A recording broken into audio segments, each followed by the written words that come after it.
always asked Ian what he thinks of Trump's policies and everything else, and he always says he never sees anything of what Trump says. He never sees anything articulated about what Trump wants to do for the country. Am I wrong? You can tell me if I'm wrong or not. Listen, my man, I'm like a sponge. I'm just here to soak up information. No, I'm saying what you said. Oh, yeah.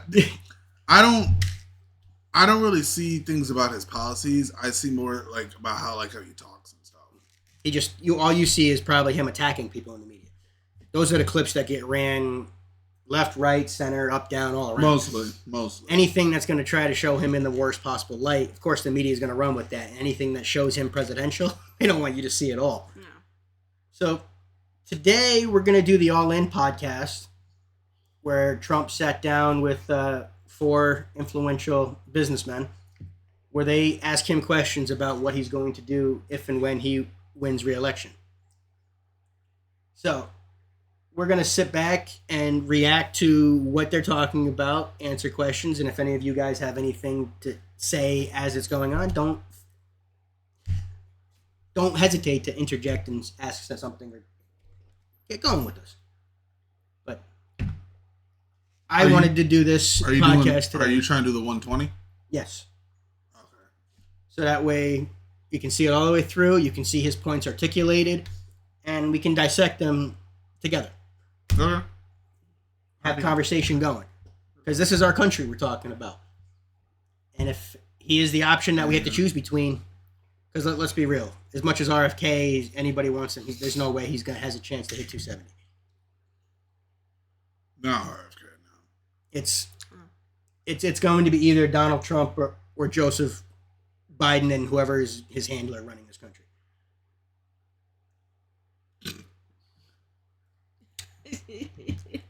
So, without further ado, put the handler. You saw that debate. You honestly think he's the one running the country? Nah, bro, it was bad. Yeah, I had to turn the shit off. Man. So, without further ado, Ian, hit that play button. Let's see what these men have to say. Here we go. Hello, everybody.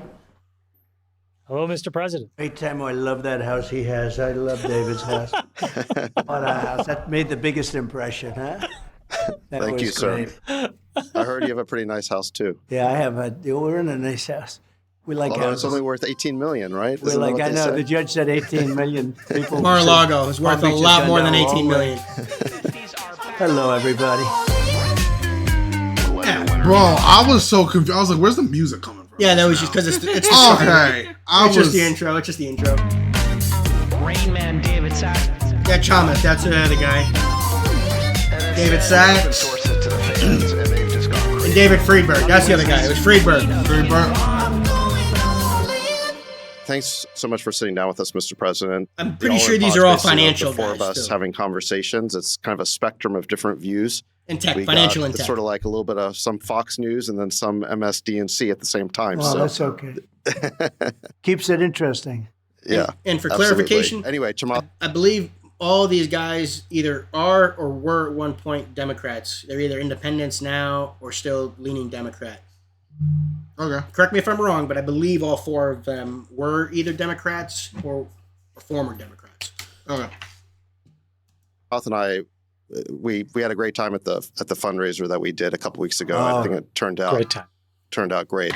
And I heard the Winklevoss brothers are actually announcing that they're donating $1 million each in Bitcoin to you tomorrow. So I think that's a great result to come out of it as well. Yeah, got to meet them for the first time at your house, and terrific. I think they're Democrats too.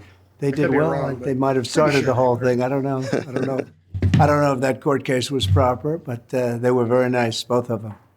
Absolutely. Really nice guys. And I think maybe this is a good place to start in our conversation is, one of the things I think we heard a lot at that dinner was just the difficulty that people in business were having under this Biden administration. You got the crypto guys who just want a framework. They just want the government to tell them how to operate, and they can't get that. You got no M&A happening right now in tech. The real estate guys, they can't get loans because the interest rates are through the roof and there's a credit crunch. So I think one of the common themes we just heard across that dinner was that it was just so hard to do business right now. And I guess maybe a good place to start would just be, what's the number one thing, or maybe the top 3 things that you would do to kind of get things moving again, if you're reelected? So I'd say regulation, and taxes. Okay? I gave the biggest tax cut in the history of our country, and a lot to business. It took them down from, look, as you know, they were paying companies were paying 40%, 45%, including state and city taxes in many cases. And we got it down to 21%. We'd like to get it down lower, actually, but we got it down, and the revenues were better than ever, even with the lower rate. You understand that? We had a record. They brought it down from, I think, 36% to 21% on the corporate tax when he was in president, which made it so businesses are paying less. Yes. Okay. But that meant they were able to hire more people. Fair enough. Which means you had more people to be able to put money back into the economy. So essentially, when you drop the corporate rate down, they can hire more. Yes, they're paying less, but that means they're putting more back into the economy because they're able to produce more. Then you can hire more people off of it. And then what happens when you're hiring more people? Those people are paying taxes. That's true. When people have more money in their pocket and they're choosing how to spend it, you're putting more money back into the economy. Okay. Because when you're being financially tightened, are you going to go out to dinner and a movie on a random night? Or are you going to say, I can't spend it. Home tonight, man. Yep. But if you're making an extra $300 a week, go to the movie tonight. You can play with that.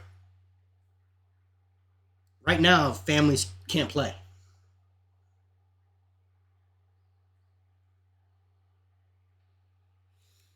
And they want to raise taxes back up. Biden wants to let his tax cut lapse and go back to the 36%, which is going to restrict companies and make them flood overseas. If you want to bring companies back to America, you have to, be competitive on the world market. Just because you want to take as much money from these corporations because you think that they're greedy. I'm not saying you. I'm saying people in general think that they're greedy and deserve to just have their money taken. When the government dictates where the money is being spent, they're not spending it on the economy. They're spending it overseas. Okay. They're spending it on weapons manufacturing and everything. They're not putting it back into the American economy. The American government doesn't spend for the American economy. The American people is what makes the American economy go, not the government.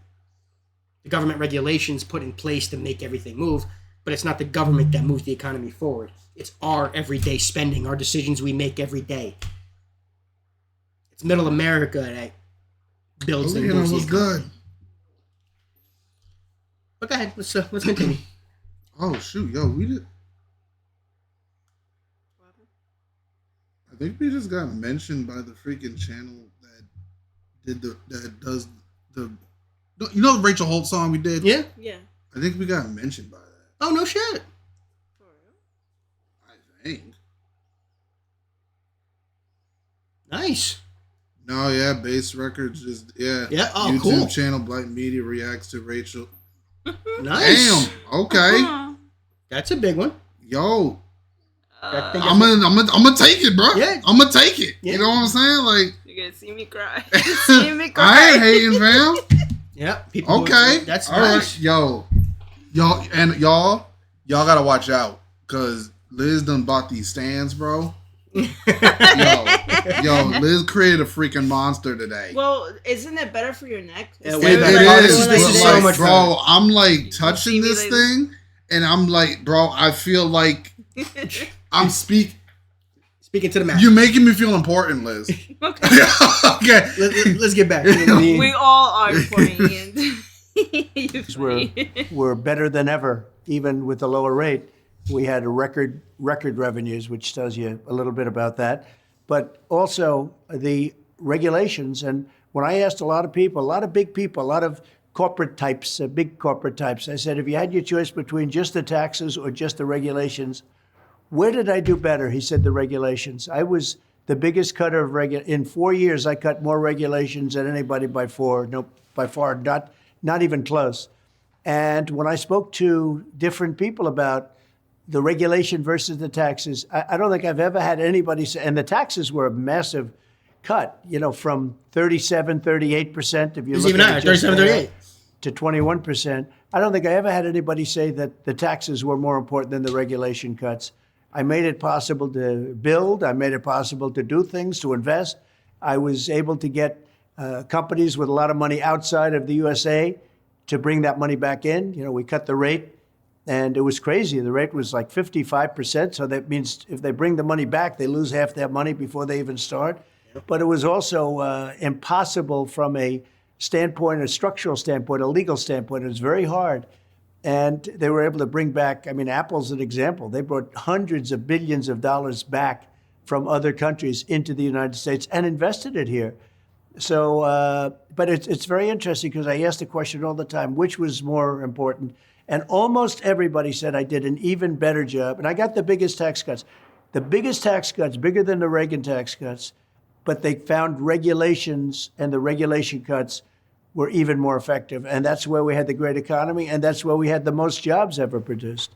So there's this odd thing that happens in certain states where taxes keep going up, and then you start to see the states break, right? Productivity breaks, crime goes up. What he just said is happening in Connecticut right now, happening in Massachusetts right now, happening in New York right now, happening in California right now. Those are some of the most highest taxes and regulated states. Yeah, because isn't Connecticut like fourth most expensive state to live in? Yep. Yeah. And crime is going through the roof. So rewind that again and listen to what he just said, and then think about what's going on around you. So there's this odd thing that happens in certain No, you're right there. You're right. states where taxes keep going up, and then you start to see the states break, right? Productivity breaks, crime goes up, and quality of life goes down. But then people don't understand that taxation and all of those things are correlated. Do you have an idea of why that is? Like, why don't people understand universally that lower taxation is better for productivity? Well, they don't understand it, and it's such an interesting question because you look at some of these places like Chicago and New York and LA and so many more. I'd hate to even mention the three because there are worse examples than that. You look at what's happened in Oakland and you look at what's happened into... Alina, to answer your question, right now we are watching this thing with Trump, and he's talking to like four different influential financial business. Yeah. So we're like, Ian's learning about Trump's policies. Yeah, and we're trying to share it with all of you. But so we're gonna watch this. It is an hour 20, but we started the stream earlier today. So after this, then we got some songs. Oh, we will be getting into some music. We just so wanted don't to get worry. this out of the way. So don't worry. This we just feel is important because it is a political season. Yeah. We just had the presidential debate, and this is so people can actually see where Trump stands on his policies. And a lot of people been wanting to like hearing us talk about social stuff. Apparently, yes. Apparently, the more we do of this stuff, the more people have been liking it. But I get to answer that dude's question. See, I'm seeing it. I'm looking at it as a psychological standpoint. Mm-hmm. When he says like people don't look at like the taxes part of it, it's because the majority of people don't.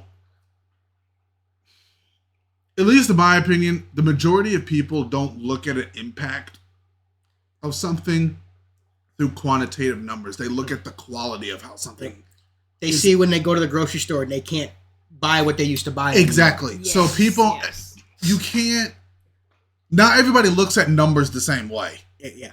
Not everybody's. And I think that's why he's like, I don't understand why people don't look at the taxes. If you 18 through 28, that's the last thing you're worried about. They're not 18 through 28-year-olds are not looking at the damn numbers. They're looking at how they're actually being like socially and mentally impacted by something. Yes. Now, if you're 35 to like 50, you're looking at the fucking numbers. Well, Gen Z is starting to look more and more at the numbers. They are. Because they're starting to look for apartments. Yeah, exactly. And they can't find them. Yeah. They can't afford them.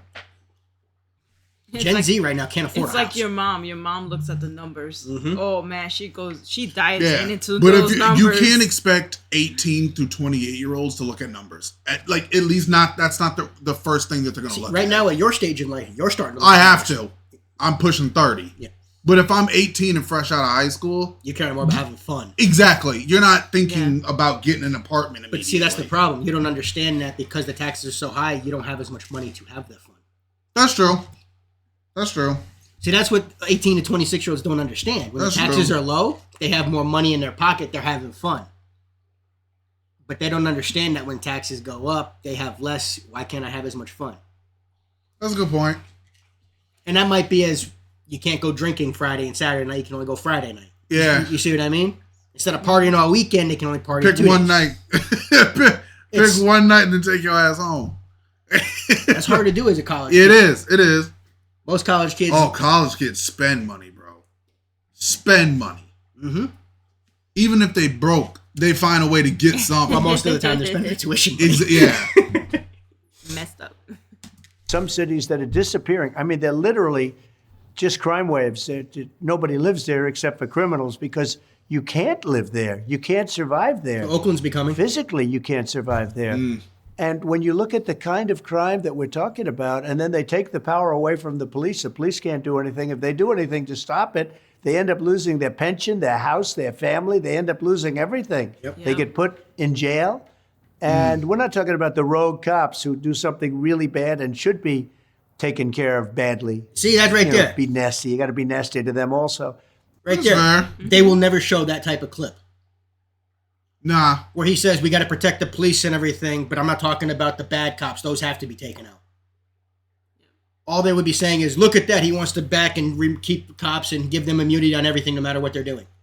What did he just say? I can see it. What did he I just can say? see If that. they do snippets, if they do like the little short clips No, like yeah, that, snippets.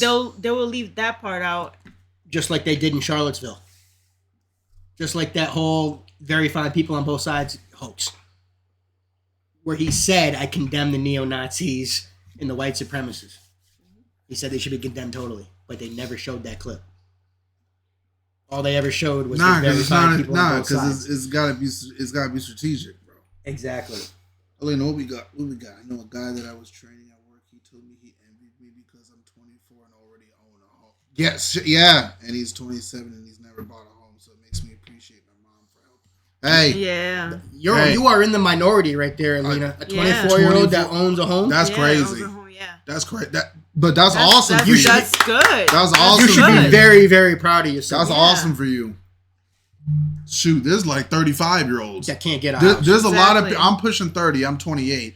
There's a lot of kids. Sorry, I'm saying kids. I'm thinking about from when I was in high school. There's a lot of people who when I graduated high school, it's like they still living at home with their parents, but they got like 2 or 3 kids, and I'm like, like me, I'm not trying to do that. If I have a kid. No, you're not doing that burden on your parents. I'm not. No. I'm not doing that. I'm not doing that. But listen, Vito's at my house. Vito and Liz are at my house every other weekend. Can't have no 2 kids up in here. No. Ain't no. Plus, to have another woman, As long as you, there ain't enough space. even though I'm sure your mother would love having her grandchild here all the time. Ain't enough space. No. No. After a Not while, enough it would space. drive you nuts. Yeah. And you It- too, being on top of your Yeah, it parents would all the just- time. yeah, With it- your it's- wife and it's too child, much. that would be rough. Well, I bought it at 23. Bought it at 23 a year ago, so I'm very thankful and humble to know I'm very. Hey, respect. Much respect, Alina. Respect. Much That's respect. awesome. But mostly, I mean, these people, they want to really, like 99%, they want to stop crime. They hate to see it. They're not allowed to even, they're told not to do anything. When you see a department store that was so proud, they opened up a new store in a certain city, and all of a sudden, over the last couple of years. I gotta give him something on that. My aunt works at a department store, and if someone steals, they're not allowed to do anything. You gotta let them. They just have to take it. They're allowed to steal up to, in some places, $1,000. I think some places it might be even more. Yeah, like people aren't allowed to like. It's like you're allowing crime. That's If you say you allow somebody to steal up to a certain amount, what do you think they're going to do? They're going to hit that threshold every single time. Yeah, because then they can come back and just keep hitting the 2,000, and then the Yep. 2,000 is just gonna stack up. Exactly. Yeah. Yep. If the same person comes 7 days a week and grabs $2,000 worth of product, Got a little. Hey man, Joey's back. You got a little. You got. Might as well say, hey, you get free stuff. This is the limit. That's it. Oh damn, Steve's here again. We know what he's Steve's doing. here again. Yeah. He can't. It's the Hey, same can't feeling. touch him. It's under 1,000. That's ridiculous. Yes. It's pretty I'm bad. sorry. If I When you had a walk- store, no, I can't allow it. When you walk into a drugstore and you have to use a kiosk and you can't go into the store and they have to bring the stuff out Bro, to they you. gotta put That's alarms on the bad. fucking deodorant now. Yeah. I'm like, who out here stealing deodorant like that? It's $1. Speed stick $1. Yep. You ain't got 4 quarters for a speed stick? Why waste the 4 quarters when That's you can just true. walk When out you with can it? just facts, Vito. If you know you're not gonna have, if there's zero repercussions for walking out the door with Oh, my it, why would you goodness. pay? Oh shit! I mean, you and I pay for it because we're decent people. Yeah. With my luck, I get caught. I get caught, bro. I just If you there's did- no point. It would give it Ian, away. You Ian, start sweating. Even if you get caught. Oh, it's under Yeah. 1,000. Go ahead, sir. Keep going. But see, this would be if I'm in the store. This would be me, Yep. and then someone eventually be like, "Yo, come get this guy. He about to rob." like, come, he's looking around too much. That's because you're a good person and wouldn't want to hurt somebody else because you know by taking this you're hurting somebody. Yeah. And just part of it, I know, like, nah, I'm gonna get caught. Then I'm gonna have a record, and then I'm, Because you know it's wrong. yeah. And I ain't got bail money like that. I ain't got. I don't want to bail you out, Ian. It ain't worth all that. No. 'Cause- But again, if it's under $1,000, you ain't going to jail. But also, my mom always told me, if it's a true misunderstanding, we will come get you. If you do some dumb shit and get arrested, you're on your own. And I'm like, okay, that's fair. Mm-hmm. Here's this happened, this phenomena where 500 usually young people walk into the store and take everything. They have masks on. They walk out with television sets, air conditioners. They walk out with everything. This is a new phenomenon. Dang, you got that $670 rent? All right, Alina. No. $1,600 Mortgage. Oh, my bad. Sorry, mortgage. my bad. $1,600 rent was My- what she was paying. My bad. Yeah, That's mortgage insane. at $670 is nice. Yeah. A rent at $1,600 is ridiculous for one person. Are you fucking kidding me? I'd kill to have a rent for $1,600 right now. I couldn't find anywhere for rent for $1,600 right Damn, now. that's true. That's true. That's true. One of the reasons we had to mean- leave this place we were at because they wanted to raise it to $2,200 for fucking rent. Yeah, that's I crazy. mean, we were paying that rent. That's that what we were paying. Yeah, Oh, it's that's what I'm so- saying. I would kill to It have was that rent. such a nice apartment. You remember? That- listen. man. They wanted to Listen. raise that to $2,200 a month. We couldn't Yeah, afford yeah, that. you couldn't afford it. Who can afford 2 mortgages? Yeah, you had. That makes sense why you had to go. Yeah, I get you. Yeah. I get you. It's taken place, and it's incredible. Look at drugstores. Look at what's going on. Like in New York, you walk into a chain. I've seen it twice. I don't walk into too many drugstores, but I used to love it. I used to love to walk around and just look at what it is, whether it's a drugstore or a department store. But they told me just a little while ago, I had a meeting with some people, and they say you walk into a drugstore in New York, and everything's covered up with bars and Yeah, glass. that's true. Yeah. If Yep. you want just a little thing of aspirin, or if you want to buy a toothbrush, you have to wait a half an hour to get a clerk, and they Yep. open up this No, that's vault, true. and they I give admit you a that's true. toothbrush, or they give you. You want to pause? What's up, Liz? That's going on in Walmart. Yes, it is. Yeah, that's what I said with the deodorant. There's the last time I went. I in- didn't know that that's going on in Walmart. Yeah, the last with time I went, deodorant? I go to Walmart every couple weeks because I gotta get deodorant, gotta get the essentials, Gotta get the stuff. Yeah, you gotta get and it. so there's like it's not on all of them. So on like the really cheap, so I should correct myself. On the really cheap, It's on the name brand stuff. it's on the big like Dove Yeah, or like Old Spice right. or Axe. It on the Speed Stick. Yeah. It's not on the Speed Stick brand. It's on like the really important one. So it's in the shelf. It's behind the rail. But what happens is it's like a plexiglass thing where you lift it up, and there's either a siren or or electronic voice that talks to you, and it allows people to in that department know like, okay, there's people over there. Yeah. Yeah. And Well- some of them, there's a button you have to push where they have to come over and unlock it. Yeah. Yeah. Yeah. At Yeah. Walmart, yeah, there is one because we get the electric toothbrush. So we have to push the button and then they announce it and then somebody gets there. Sometimes you're waiting 5 minutes, sometimes you're waiting 10 minutes. I mean, it's just you're wasting time when they have everything locked up like that. Yeah. Especially now, baby formula and diapers are being locked up. Oh yeah, those are locked up too. Actually. That's crazy. Mm-hmm. Yeah. How do you do business like that? This is a phenomenon. There's never been anything like this. They didn't used to have theft of even the most minor items. They had very little theft, relatively speaking. They didn't have theft, but they had the police would arrest them if they did something. Today they don't. They have limits sometimes. If you steal less than $2,000, you don't get arrested. So nobody steals more than $2,000. It's incredible when you see what's happened to the quality of life in our country. And it's happened so quickly. It's taken place so rapidly. Nobody's ever seen anything. But you look at retail, and I know the big deal. It used to be a big deal when a department store moved into a city, or a certain. That used to be when like a Macy's opened or something. They used to be huge. But it's usually the Democrat-run big cities where this problem is taking place. And I don't say that as a Republican. I just say you look at the 25 cities, the top problems, they're just about all Democrat. They're Democrat-run. And they're also high tax, high regulation states. Yeah, no cash bail, all of these different things that have taken place. They're phenomena. It's a phenomena. What's going on? Nobody's ever seen anything like it.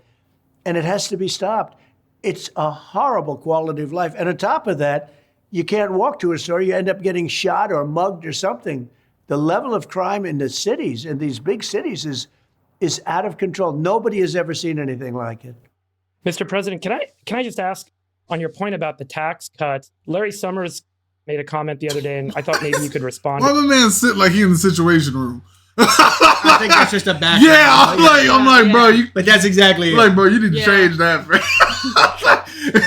I thought it was I'm waiting for a situation to happen. I think he did it because he's talking to Trump. Yeah, fair enough.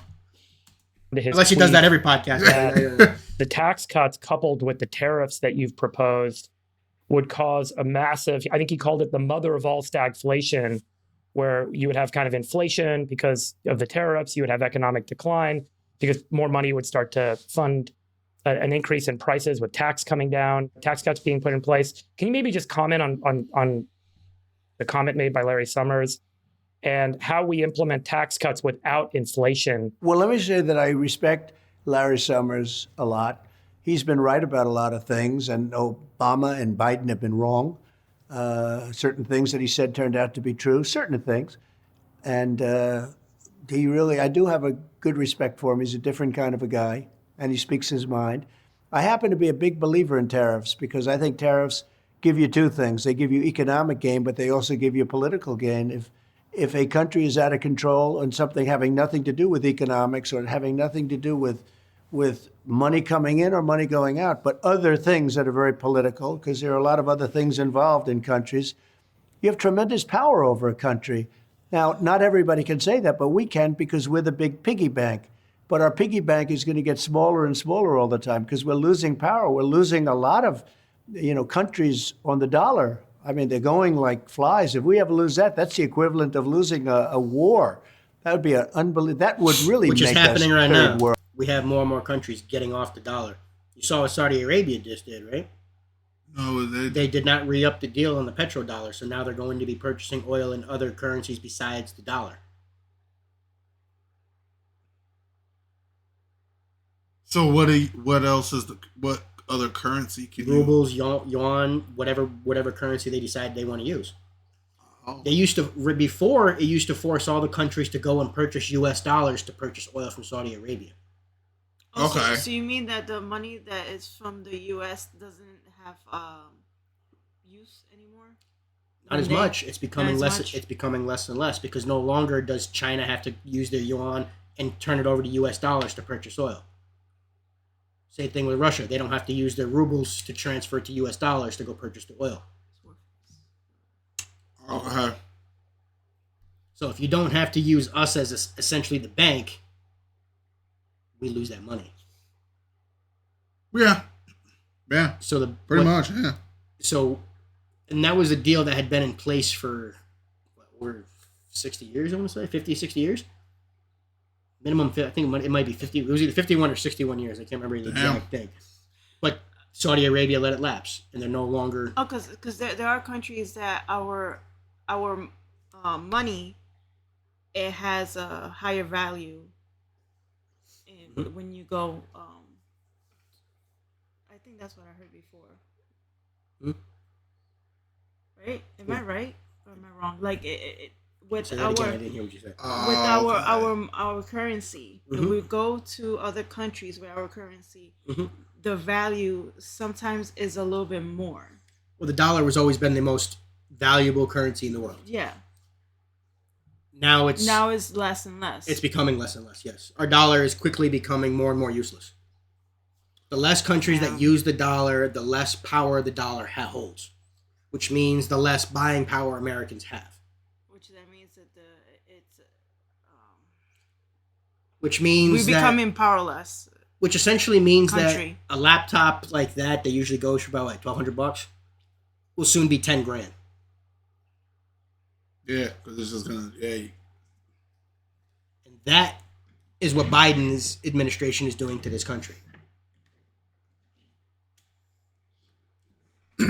But Alina, that does make sense of why your rent was more expensive. Yeah, they living next to a place of attraction. Yeah, which is ridiculous. Because you only 10 to 15 minutes away from Six Flags, they're gonna raise the rent. Yeah, there shouldn't be a reason to raise your rent. It shouldn't. No, it shouldn't affect. The only thing that should affect your rent and your mortgage and stuff should be the school district, the crime rate, stuff like that. Not if you live close to a stadium or something. So that's messed up. So, that's just a perk. So we don't have respect for other countries. Don't have respect for our country, and we use losing value with our currency. Yes, that's kind of messed up.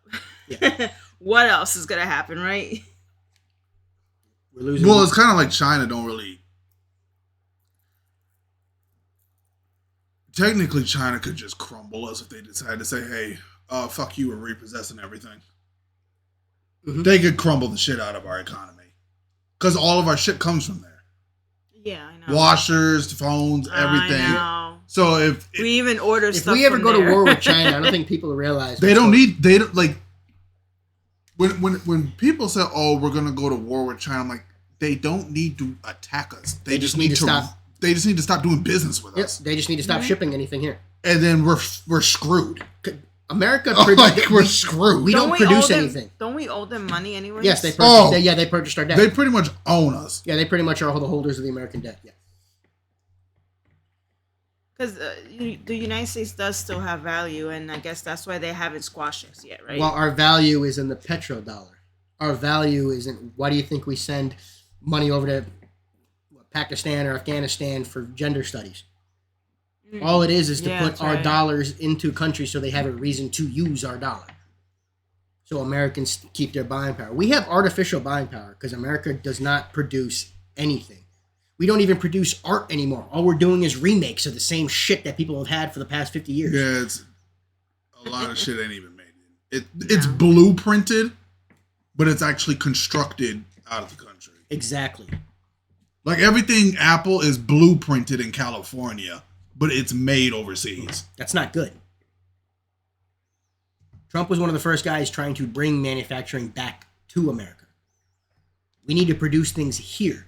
But in order to get companies to come here, you have to cut regulation. You have to make it compatible on a world market, not just the American market. Yeah. You have to make any business that you want in your country has to be competitive on a world market.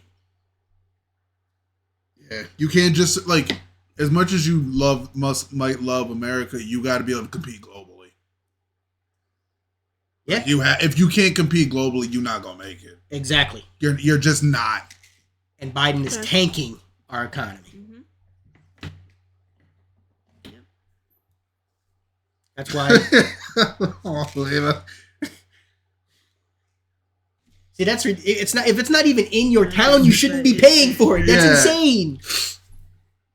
Oh, these goddamn politicians just of losing a war. That would be an unbelievable. That would really make us third world.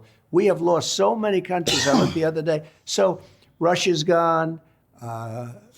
You take a look. Ukraine doesn't sort of exist in a sense. Nobody knows what's going on there. But when you look at China is essentially gone. They're trying to get out of it. They're a primary competitor. Iran is not there. The other day I read where Saudi Arabia is willing to now go in various different currencies instead of the dollar. Yep. This is a tragedy. This is a big thing that's happening against our country, and we cannot let that happen. With tariffs, it gives you a tremendous power, as an example, not what to a let tariff that is? happen. You say you want to do that. It's a restriction, isn't it? It's a tax essentially on the country trying to bring their products into another country. Okay. That's why he's got tariffs on China right now, which Biden kept in place. He won't admit to it, but he kept in place on China because China has to pay even more to get their stuff into here. Okay. Okay. You see what I mean? Okay. That's essentially Which helps us. Which gives Americans more money. Got you. Okay. The Democrats like to argue, no, the companies just raised the prices where you have to pay more at home because of the tariff. Yes and no. On some items, yes. On other items, no. Okay. All right. Which can then help because... See, tariffs can be good or bad depending on what you're putting the tariff on. Oh, yeah, I was about to say that, depending on what you're doing it on. If you're putting tariffs on a country's top export, which means it's what they have to export to make money, they have no choice but to pay that because they need that item to keep their economy going. Got you. You see what I mean? I see what you're saying. You can't put tariffs on something they don't want to bring to your country anyway because they're just not going to sell it to you then. Make sense? Yeah, man. No, I mean, yeah. So if you charge them more on something, especially if they're treating your country wrong, if they want to sell to your economy market, which we have America's got one of the largest markets. Next to China's is only bigger because they have more people. Fair enough. They have more people, we have more money. That's just how that works. Fair enough. Makes sense. But if they want to be able to make money in the American market, that's why. And vice versa. I'm sure they have tariffs on stuff that we want to send over there. But again, we don't produce nothing, so we don't send nothing. Right. That's true. That's true. That we're going to put tariffs on your product coming into the United States. But more importantly, and that's a big importance, but probably of more importance is they tax us, we tax them. Reciprocal trade. I think we should have a reciprocal trade act. If China's going to charge us $100 tariff or 100% tariff on a car, then we should say you're going to pay 100% to us. You know, I put on a large tariff on China cars coming in, and it had a huge impact, a huge positive impact. If they're going to, if China's going to charge us 100% tariff to send Ford and Chevy over there for them to buy cars, why would we not do the same thing on Hondas and Toyotas?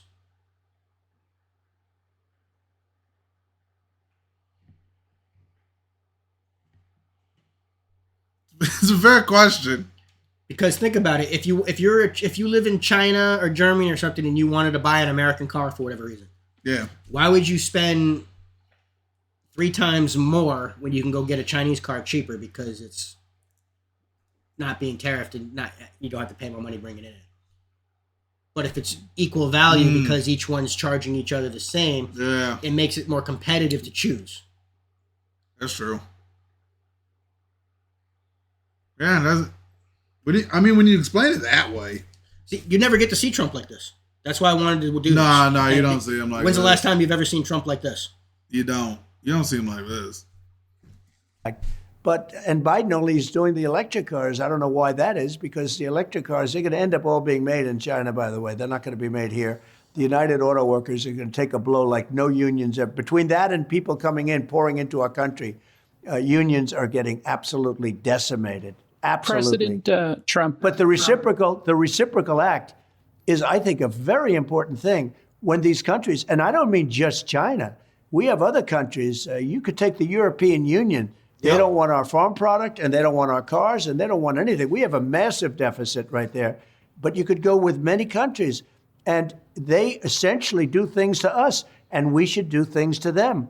Basically, it should be reciprocal. One of the things we've talked about, President Trump, on this podcast a lot is the deficit. Under your administration, we added close to $8 trillion. Under Biden, it's going to be paradoxically about the same number. Seems incredibly unpopular in Washington to cut costs, but that's something we're going to need to do. What's your plan? And it looks like you're going to win a second term here. What's your plan in your second term to control spending Can you get it under control? Is there the will in Washington to allow you to do that? Well, the biggest thing I think is growth, because we can grow our way out. As an example, we have more liquid gold under our feet. I use the term. We have more oil. We have more wells. We have more everything than anybody else. When I started, we were number 3. Now we're number 1. We were number 1. He's going to keep it that way until after the election. If they ever won the election, there's no more oil coming out. There's no more oil. They were going down. Oil is what caused the inflation. You'd have nothing coming out. It would be a disaster. Yeah. So they were. That is going to be one of the only ways we're going to be able to save ourselves because the petrodollar is going to be gone. We're going to have to pump oil and sell oil to keep the world market level. If we don't produce it, you know how much money we're going to be spending on oil, on gasoline soon? $5-7. Oh, that might be the cheapest. Regular? No, he's talking like maybe 8 to 10 a gallon. Yeah. If we don't start producing for our country. Because it's already at like 4 Yeah. right now. So and when Trump left office, it was an average of so you $1.98 got to or something. put it this way. You got to think about this. Whenever something goes wrong, you got to double it already off the back. Yep. So if it gets to that point, $8 a get, that's wild. And remember, Biden's already strained the strategic reserves and has refused to put oil back into them. Remember, a $200 check only despite working out. Damn. $200 only stretches so far. Dude, back in the day, $9 was like, woo, yeah. Now, forget it. Now it's what is $20? Shit, I barely enjoy a paycheck. Shit. and that's wrong. Yeah. By the time you get it, It's gone. 24 hours later, you got to put that shit out. Yep. Because you got to pay for all your bills and shit. And that's messed up. Yeah.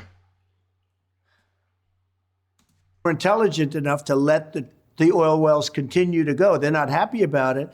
But if this election were won by them, I can tell you right now, we would see oil go through the roof because they would really close it up. Already they're taking out of the strategic reserves just for politics because they want to try and keep the prices down as low as possible.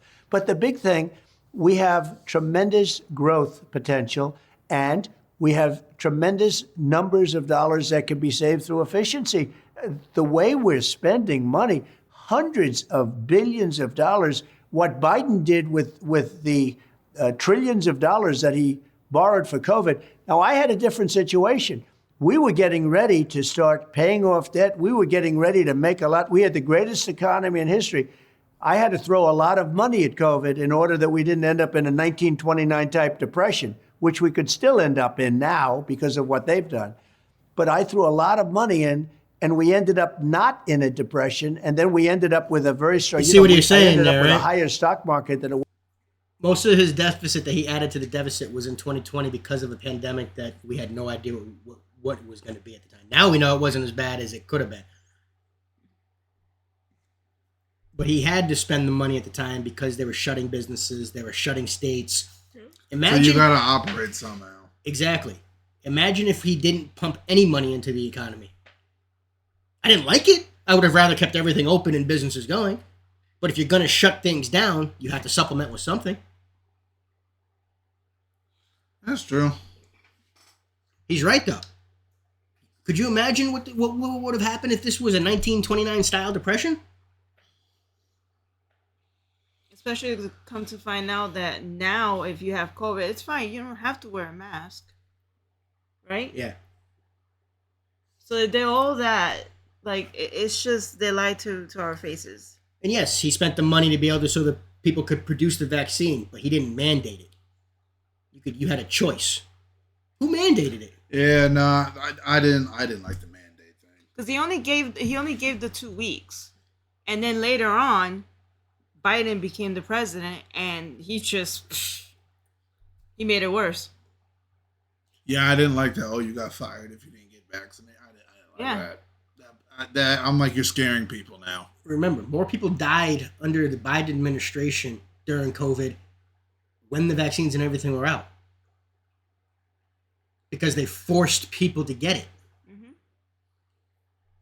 It should have always been your choice. You never should have been forced. Oh yeah, I agree. Oh yeah, that would have been terrible during COVID. Yeah. Six Flags, you got people coming from all over the world. No matter which Six Flags you're in, it could be in the middle of the country. You're still getting people from anywhere in the world. Yeah. Was just previous to COVID coming in, which was pretty much of a miracle according to most. But we had to throw money out there in order to keep our country going. We would have ended up, if I didn't do that, we would have ended up in a depression. The problem is when Biden came in, he took trillions and trillions of dollars for COVID. He didn't use it for COVID. He used it for other things. That's the problem. But he took trillions of dollars out, and that caused a lot of the inflation. His energy policies caused inflation, and his spending, the unbelievable spending that they did, caused inflation, tremendous inflation, and it's going to have an impact for a long time to come. Can you talk about your impoundment authority intention? You mentioned that in the past, that you could go in and reduce the bureaucracy Good for you, and the Elena. spend. I always tell people my position. Only reason why I mainly got Oh, that's good. vaccinated is because I live with parents who have higher risk. My dad has health complications, so I kind of did it for him. Yeah, but you didn't keep getting every single one that came out. No, I only got. Did you get the booster? No, you never got the booster. This is what I got. I got the one where you had to get it, like the 2-parter. Oh, the 2-parter, yeah. And then I had like, because I think I got like one booster after that. Yeah, because after that, they came out with the boosters. And then they tried to make it so you had to get it like every 3 months or something. And I didn't get all that shit. Which is a good thing you didn't, because it was more of the boosters that people were starting to having this adverse effects from. Yeah, Heart conditions and stuff like that. Yeah, when they started saying, "Oh, come get like your 4th or 5th booster," I said, "Yeah, I'm done." Yeah, I'm fucked. Because I remember I think it was the when you had the 2-parter, the first one, I couldn't get out of bed. No, you were sick, bro. I was sick. Like I woke up and my whole body hurt. I wasn't like, I didn't feel like, oh, bring me to the ER. I just felt like I got my ass whooped. Yep. Like I felt like I just got my whole muscular system just hurt. Because you gave yourself COVID. Like, That's literally what the vaccine does. Yeah, It gives but you then COVID. after that, I didn't really have any side effects. But I stopped. I was like, I don't need this every 3 you stopped getting months. you stopped getting the boosters. Yeah, I stopped doing it. Going into the election is less that I'm interested in knowing what the government's going to do for me, and I'm more interested in knowing what the government's going to stop doing that doesn't do any good for anyone. And there seems to be a lot of that. And I'm really curious to hear, sir, how you think about using the impoundment authority vested in you as the president of the United States to reduce some of the bureaucracy, wasteful spending, and create accountability. And is there a team that you've built around you to help build a specific plan on backing out of some of these issues? Right. We have a lot of money floating around that should be brought back into the government, should be given back to D.C., to Washington. As you know, there was a lot of money given out over the last couple of years, especially over the last. My money was given out to help us with COVID. Then they took money and they have no idea what they're even doing with it. That money can be given back, and it should be given back, and things can be done with that money that are positive. But there are many, many things. I'll give you an example. Education.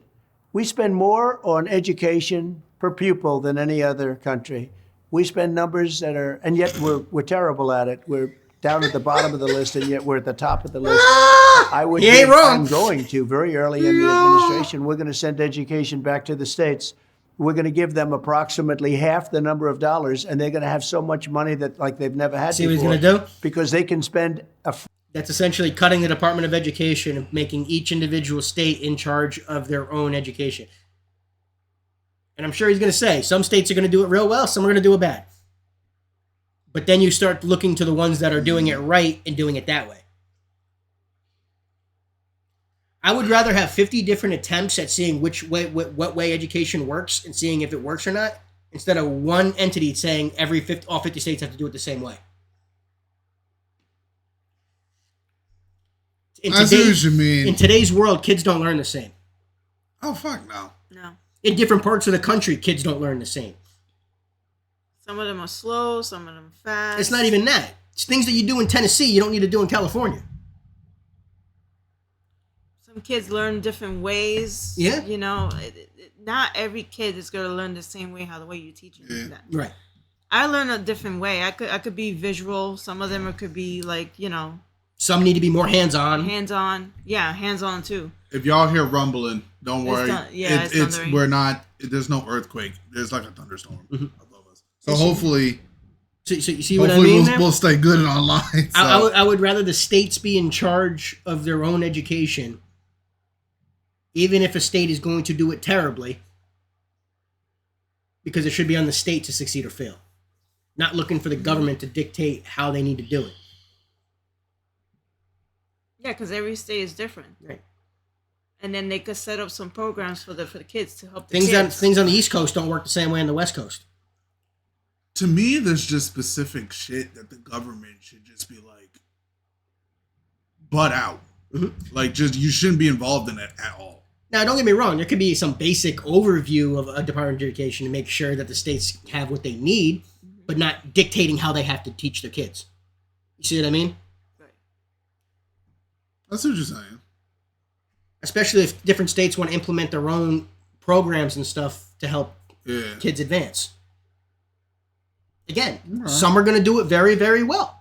Some are going to be terrible at it. But I'd rather be able to see which ones do it well, which ones don't, so that way we can be like, okay, maybe we should do it more this way.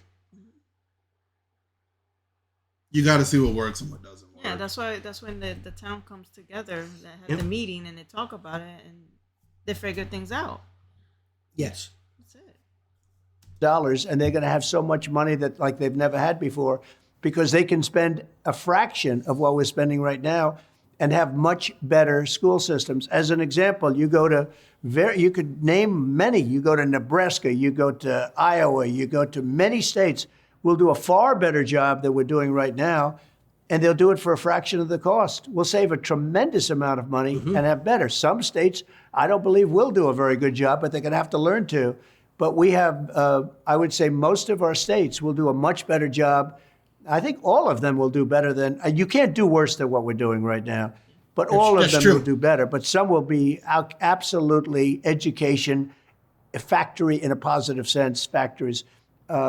We are going to close up education. We'll have a tiny little group to make sure everyone's teaching at least English and perhaps proper math, et cetera, but very little. Department of Education goes, and education goes See, I back understand to the that. states. And Because English is the universal language of what this country knows. Curriculum would be French, Spanish, Yeah. other things. Yeah. But yes, every school should be teaching English and basic math. Things like that, I could see a Department of Education making sure that each school has the bare minimum, but not dictating this is what you have to have. You see what I mean? Okay. A guideline. Right. You need basic math. You need basic reading and writing skills.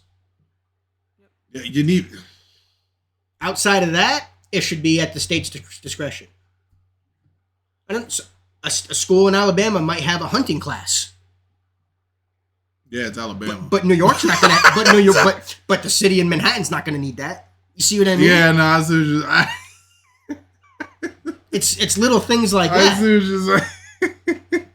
It's pretty much the votes from the parents or the community, whatever, what program they'd rather have for the schools. Right. I see what you're saying. Yeah. And then New York might learn from Alabama and be like, oh, maybe our rural areas could use a hunting class, but our cities don't need this class. Exactly. You see what I mean? Yeah. No, that makes sense. That's where I get where they can learn from something else. I see That, what oh, we you're could use this saying. in this type of Yeah. setting, but we don't need it here. I see what But you're saying. everybody needs this type of Yeah, thing. you're not going Yeah. hunting in New York City. No. What you hunting in New York City? It's just a Rats? random example, but you know what I mean. Yeah. where it belongs. Actually, that's a good where example. It absolutely Yeah. belongs. That's a good example. And you're going to save a lot of money. You can look at interior with that. You can look at environmental with a lot of that, where the environment can be controlled by the states instead of this big bureaucracy in Washington, D.C.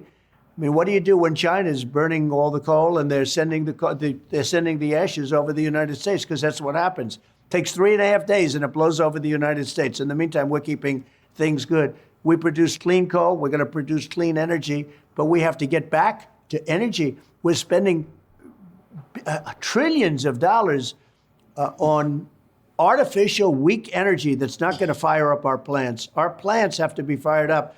We have a phenomena coming up right now, and I was talking about it the other day to David, and that's AI, a little thing, simple, two little simple letters, but I feel like it's that's big. fair enough. And I realized the other day. I feel like that's fair enough, Alina.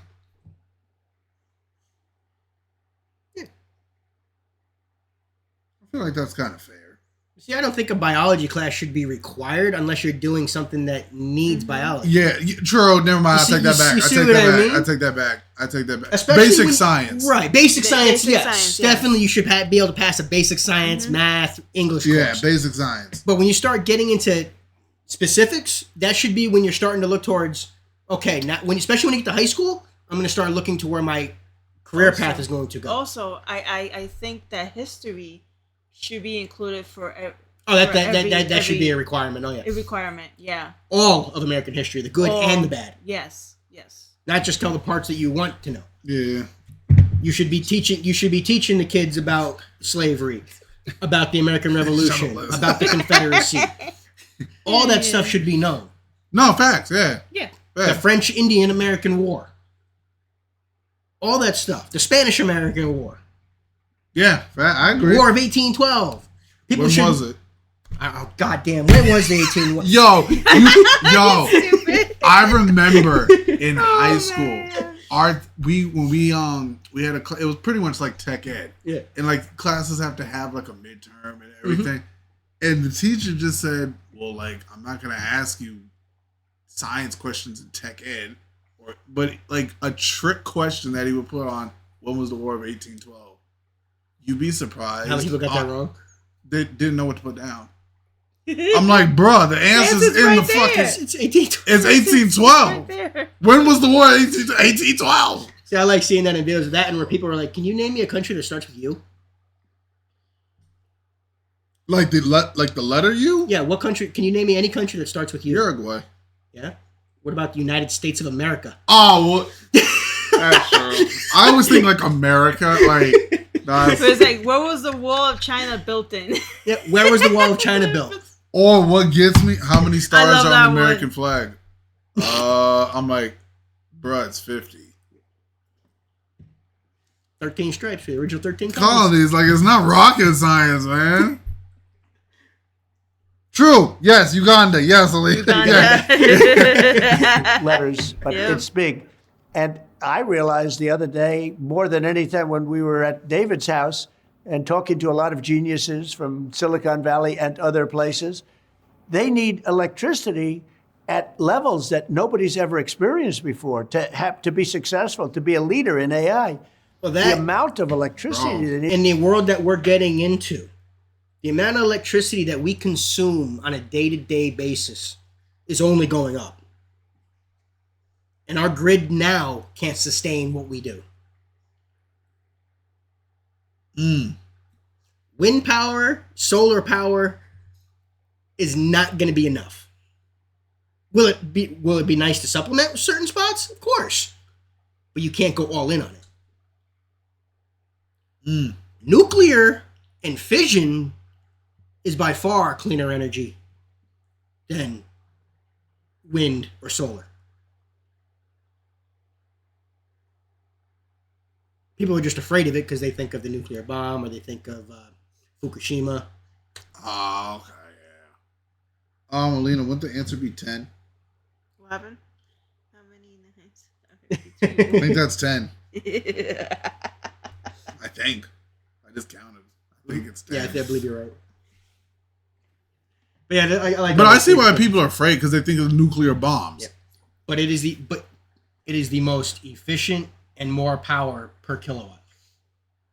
A lot of politicians don't want to. They claim to be afraid of it. They don't want to go to it because it'll make energy so cheap they'll lose money. Oh. You want to decrease the amount of oil usage? You need to up nuclear type of energy. So that way we're not using as much oil to power the electrical grid. People don't understand what oil is used for.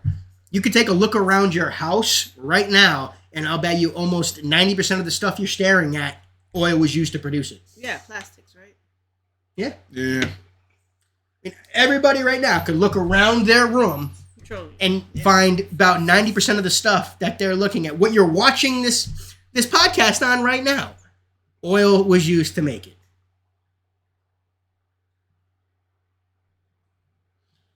We need to look at our resources better in more detail, man. That's the problem. People are too surface level. Yeah. Even you, Ian. It's hard for you to actually dig deep into stuff. Yeah, depending on what it is. Yeah, That's my point. Depending on what it is. I'm not trying to call you out on anything. No, it depends on what it is. You're the perfect example because how many times do you get your information through clips on X or TikTok? How many times do you actually see a clip and go watch the entire video after the clip? Oh, yeah. You see what I mean? How many times do you do that? Or you just go off of the clip and think that was where you got, I got the core of the information. But you remove all the context around what was said throughout the clip. Yeah, I've done that. Yeah? I've done that.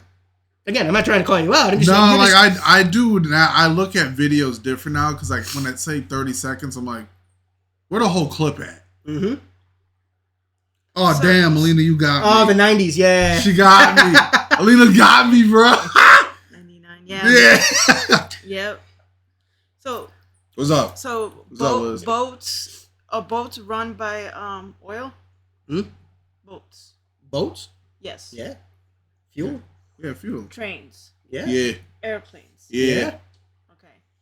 All right. So when you hear somebody they're like to make the earth green and stop pollution and stuff like that, whatever. And they want zero usage of oil. And then the thing is, they're like either vegetarian or vegans, whatever. And they eat the avocados. Where? How do you get your avocados? How do they get transported to you? How do they get transported? So they don't think about these things. People don't understand. If we stopped oil tomorrow, we go back to the Stone Age. There's a balance. If you want to use electric cars, by all means, go ahead. Don't force me to. Don't get rid of the gas cars, because it's just. Nah, you still need them. The thing is, it'll be a disaster. Everybody knows them electric cars. It'll be a disaster. Well, it's not even that. Think about it. If you're only allowed to have an electric car, you're limited in how far you can go. Exactly. You know now how the government controls where you go. Not only that, but you know how many charging stations it will have to have, and you know how many times you gotta stop to charge your car. That's true. And then what was it with the batteries? It doesn't get reused. Yeah, they don't decompose. They don't decompose. So there's more pollution in the planet, or the Pacific Ocean or whatever all the garbage that goes to. Yeah, that shit's gonna get more bigger than Texas. Not to mention the biggest polluters in the world right now are China and India. 3 times bigger.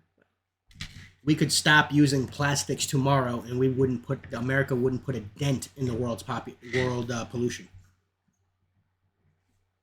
I believe that. You have 2 different countries with over 1 billion people that do more pollution than anything else. They have to change something for the world to get better.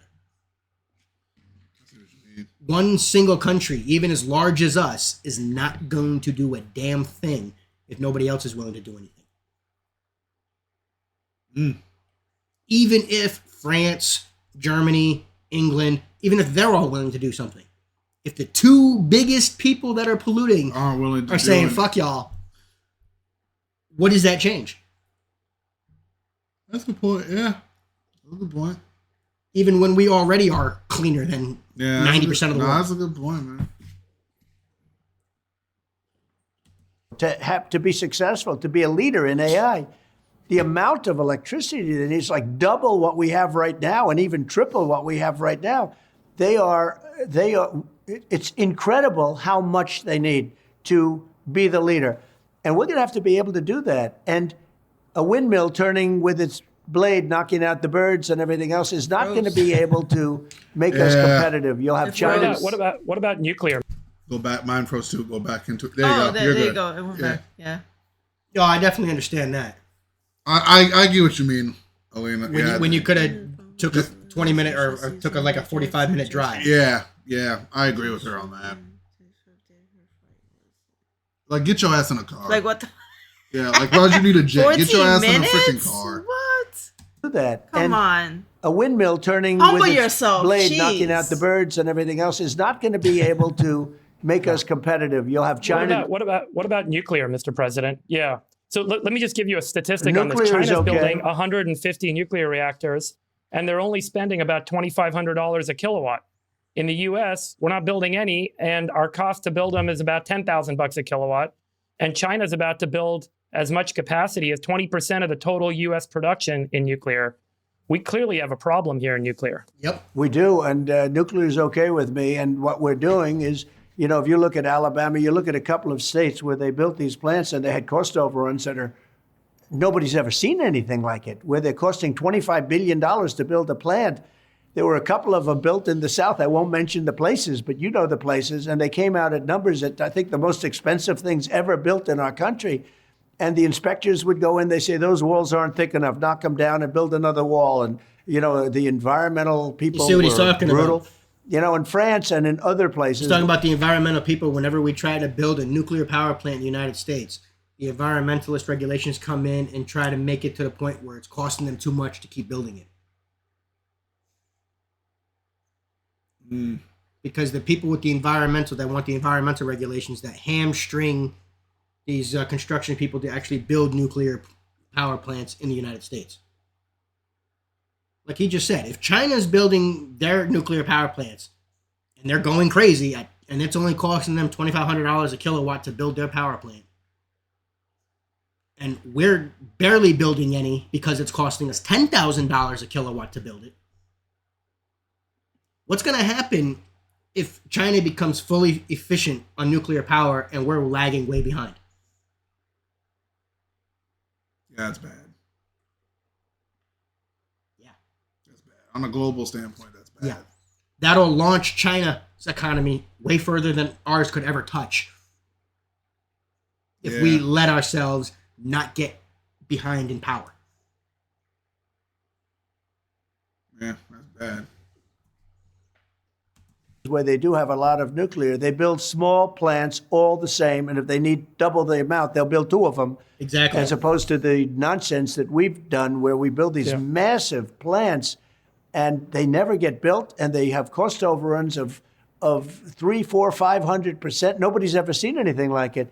No, I'm okay with nuclear, but you have to do it in a way that makes sense. And they have nuclear applications today that can be built and can be built reasonably inexpensively. But nuclear certainly is very strong power. We can do it Can I shift the safer than conversation to anybody foreign else. policy just for a minute, just to make sure we get time to talk about foreign policy. Is that okay with you guys? Yes.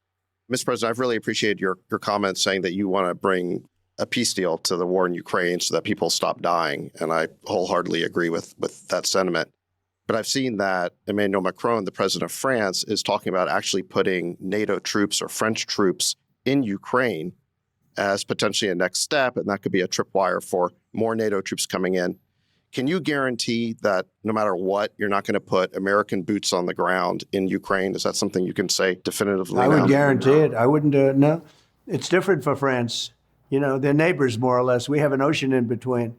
It's different for Germany, although Germany is much less involved than they should be, and other countries. But, you know, we have a big ocean in between. Yes. One of the things I think is so unfair, David, I think it's terrible, is that we're giving we're at least $100 I would say billion like yes more and than no. Europe, meaning Europe as a whole put together. I would say like they got a lot of motherfuckers over there.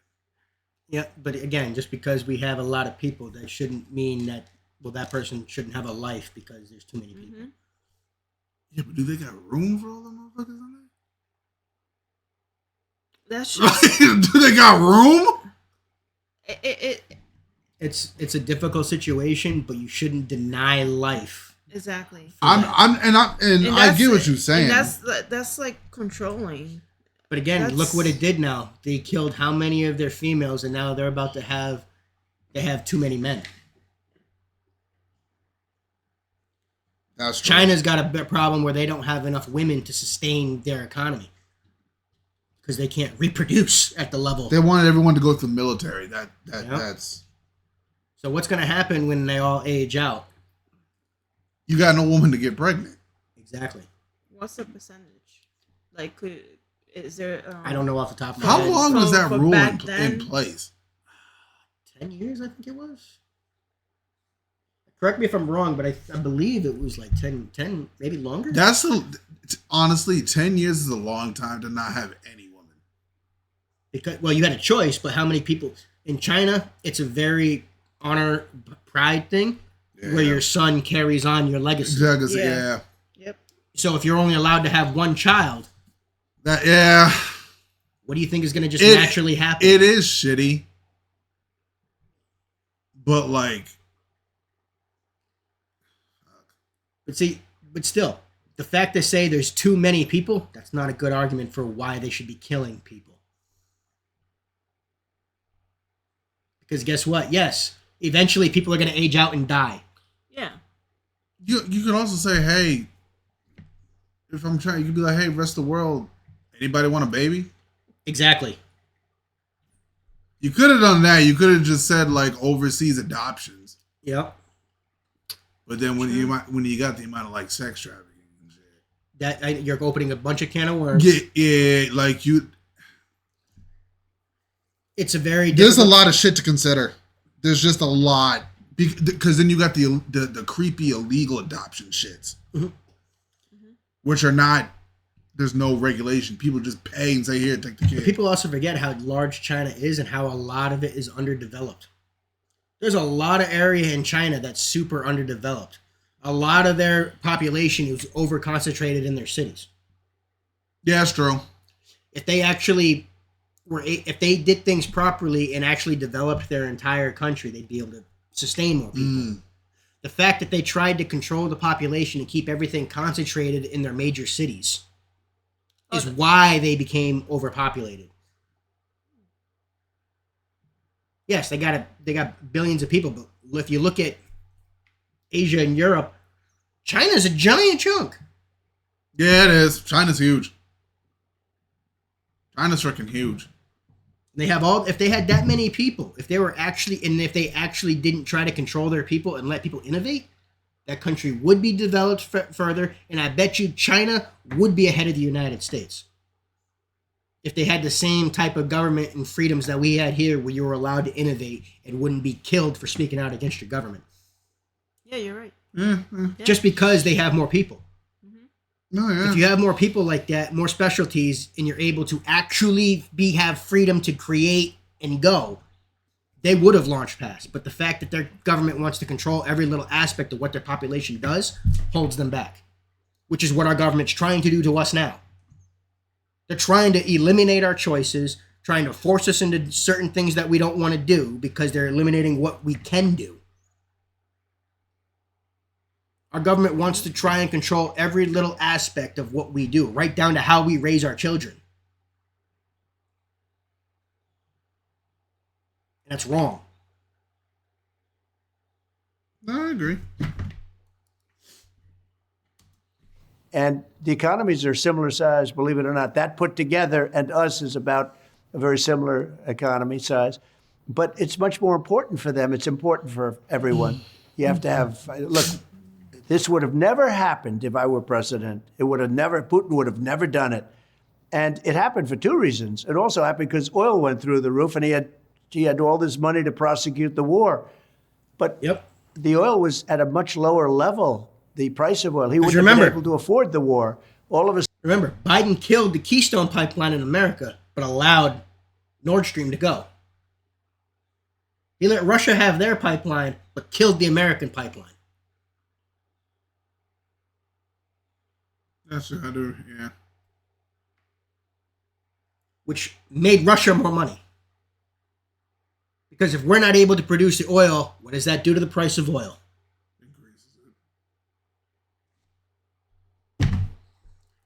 So what did he do? Biden put money in Putin's pocket, and he put money in Iran's pocket.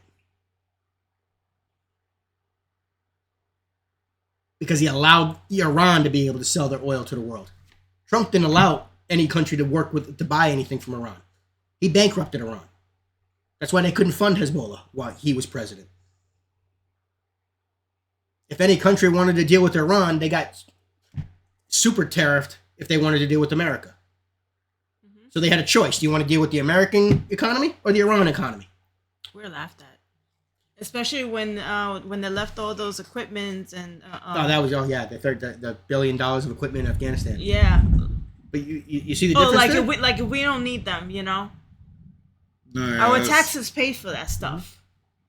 Did you see how one thing that Biden did, the domino effect that is now just hurting Americans? Now it's going to take a bit to get it back up where when we had the good old days with Trump. See, it's hard to think through it because on the surface level, it looks like Biden's doing the right thing to keep America clean. When he destroyed jobs and he flooded the world with the world market with Russian and Iranian oil. Not to mention Biden begging Venezuela to pump more oil, begging Saudi Arabia to increase oil. When we have our own? That's insane.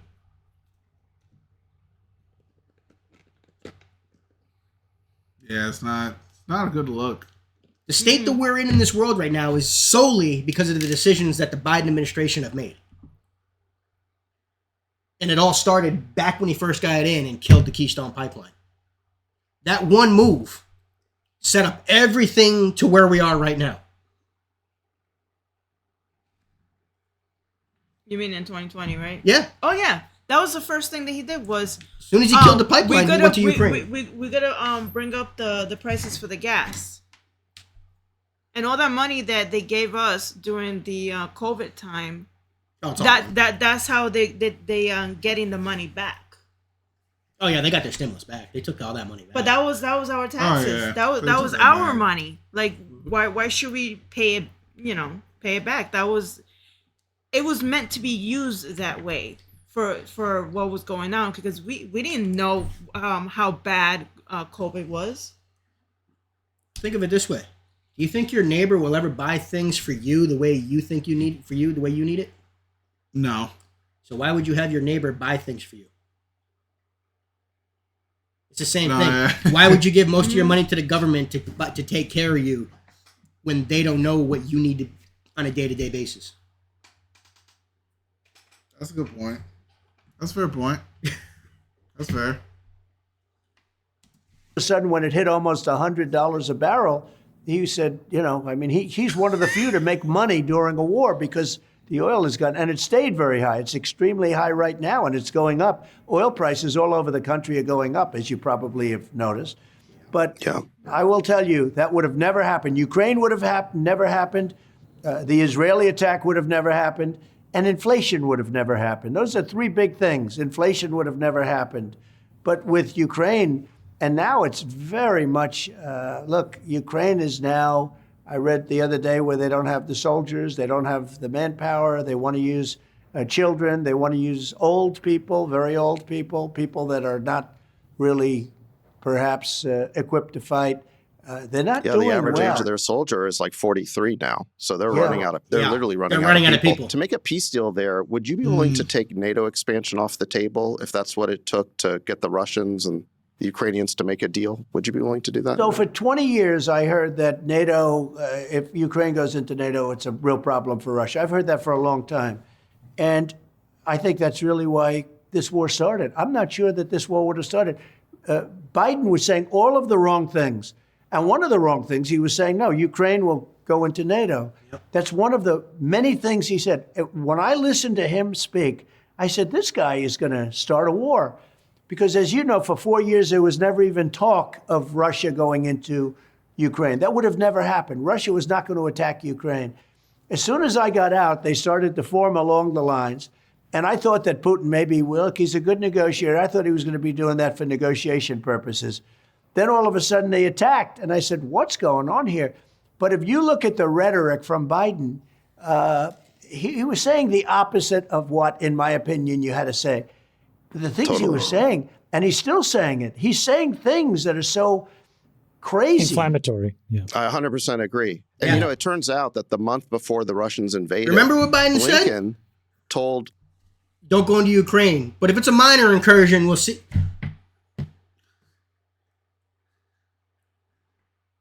If you're a foreign adversary and you hear the American president say, well, if it's only a minor incursion, all right, it's a go. Oh, That man. makes sense. Exactly. Eh. And, it turns out that the month before the Russians invaded, Blinken told Lavrov that the administration was not only going to bring Ukraine into NATO, but that they thought it was okay for the United States to put nuclear weapons in Ukraine. So no wonder the Russians hit the roof. I mean, you talk about Why do you think Ukraine's pissed? Why do you think Let's Russia's say you pissed? were running Russia. So in other words, Putin freaked the fuck out. Yeah, He had to. what would you have done if He you had to found, freak the fuck out. if your line since the Cold War had been Ukraine can't go into NATO, and then all of a sudden the American president saying we're going to put Ukraine in NATO? I get it. I get it. Especially when part of the verbal agreement is, and I know people say, well, it was never written down. We will not expand NATO 1 inch further east, and all they did is keep expanding. So Putin had to do fucking something. Exactly. I don't agree with it, Yeah, I don't agree with it but either. when you get backed into a corner, what do you do? Because he's surrounded by everybody now. Exactly. He's surrounded by everyone. Dude kind of had no choice. Yeah, dude. That's why he went Dude through. kind of had no choice. And remember, he took Crimea, took the land to Crimea, and has not gone forward since. What has the Biden administration been saying the entire time? They're going to go into Poland. They're going to take Estonia. He took Crimea, took his access to the Black Sea, and he's been sitting there ever since defending it.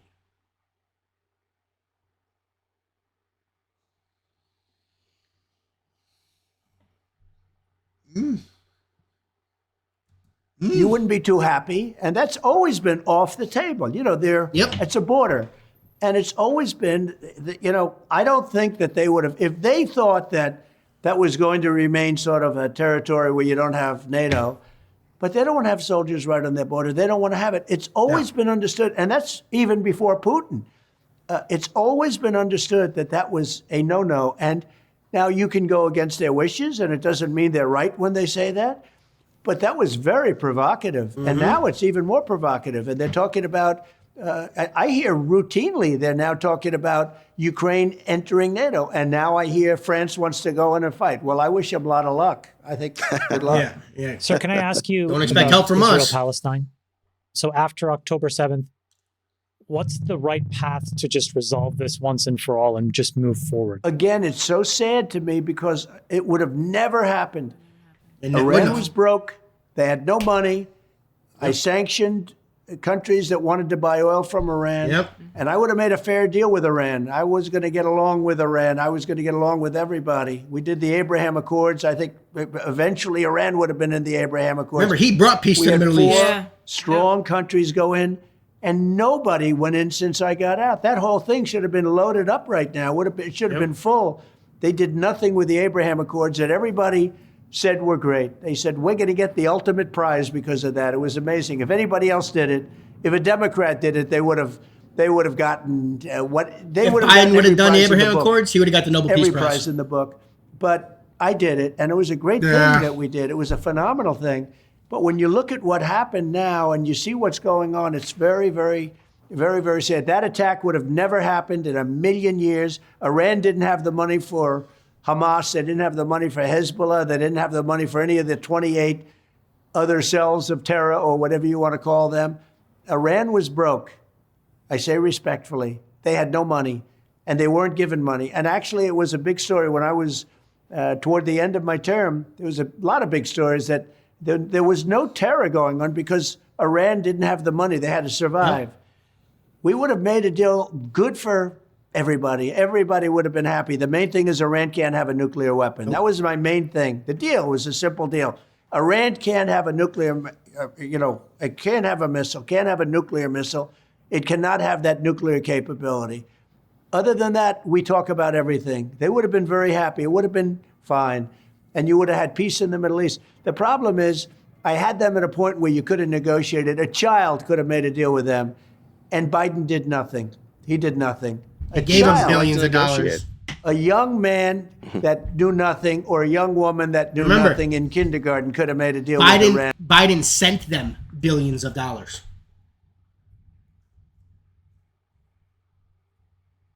They were broke.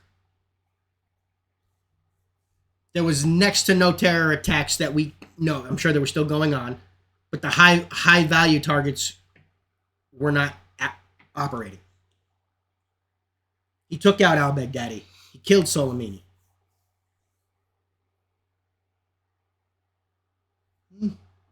He made sure Iran had no money. Interesting. To fund Hezbollah and these other terrorist organizations. Biden comes in, sends them $6 billion, and all of a sudden, Israel gets attacked. Hezbollah's firing missile after missile after missile.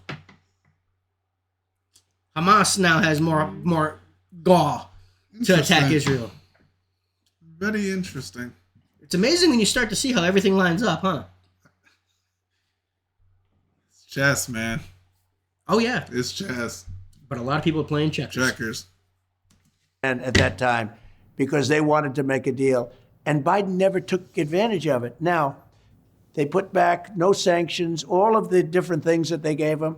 China buys billions and billions of dollars of oil every month, many billions of dollars a month. Other people are buying. So Iran now has $250 billion cash. They made it all in 3.5 years. Yep. And now they're much tougher to deal with. And I will tell you, I got along great with Kim Jong-un. We solved that problem. Nobody was in danger. But this is a big problem. This is a real problem. And within 90 days or so, they're going to have and could have very well a nuclear weapon. And wow. You see what you're saying right there, right? Is a big difference in Israel. North Korea will be nuclear capable within 3 months. So everybody just going to start having nukes. That should be a terrifying prospect. Here comes Mad Max. Oh, yeah, there's a movie. Not going to be a movie about it anymore. No, but there is one in theaters right now. That's true. Fallout series? Yeah, that's what it could be. Yeah. Oh, yeah, we were watching Fallout last night. Between Iran with a nuclear weapon and Iran without a nuclear weapon. And lots of luck in that negotiation. That's going to be a much more difficult negotiation.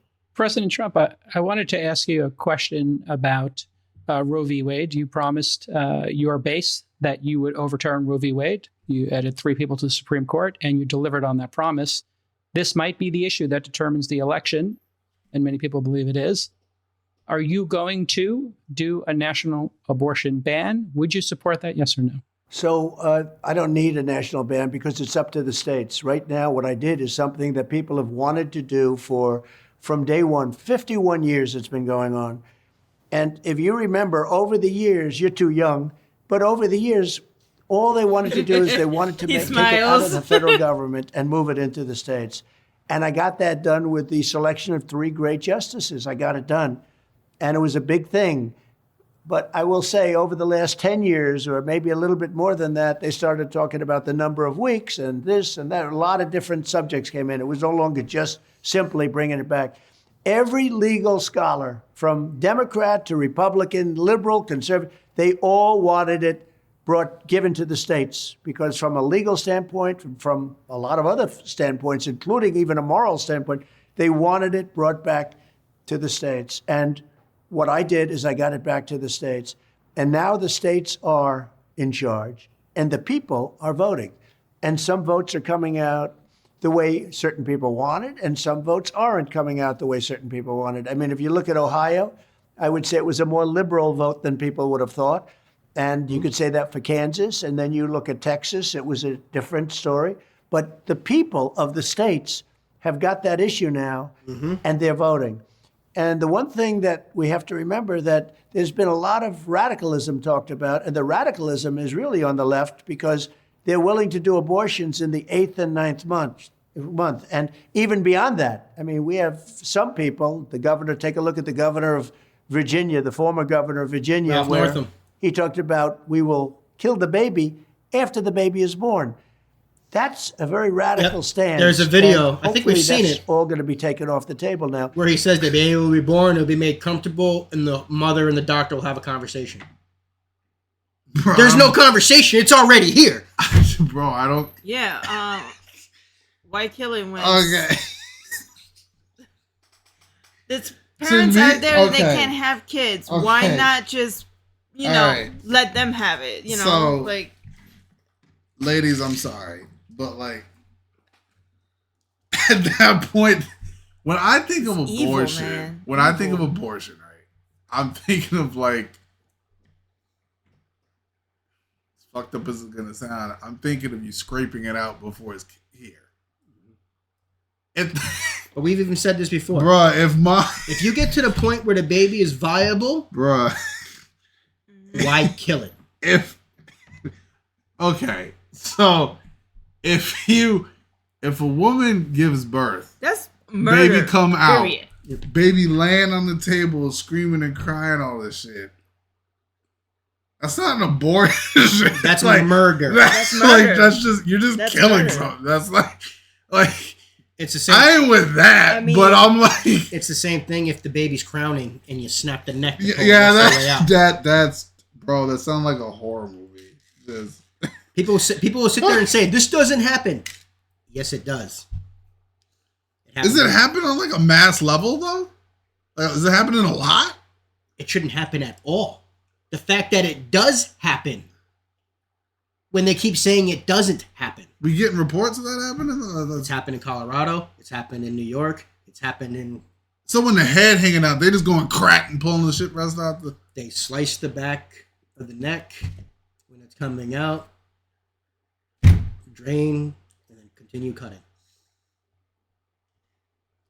If people actually saw, Damn, that's pretty. there's video. That's some You Michael can find Myers it if you shit. really want to see it. No. Of a pregnancy of abortions at 6 months, I where you can't. see them going and slicing, cutting the arms, the legs up, and pulling the baby out piece by piece. When you, I think is what 21 weeks. I think is the youngest fetus that has been able to survive. That will probably bring you to tears seeing that. I'm a weird crier. Safe, legal, Wait, and what? rash are how it should always been. I understand weird there's cry. reasons. I might not agree with them all the time, but I understand there's certain reasons up until a certain point. But I've always said, once it gets to the point where the baby can be viable outside the womb, whether it's still inside or not, the mother wants to end the pregnancy. The baby's got to come out either way. Mm-hmm. Why kill the baby?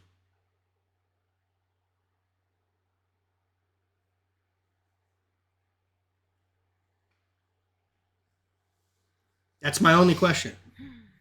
There's adoption. There's plenty of things to do at that point. You don't want to have the baby. You want to terminate the pregnancy. Fine. Why kill the baby?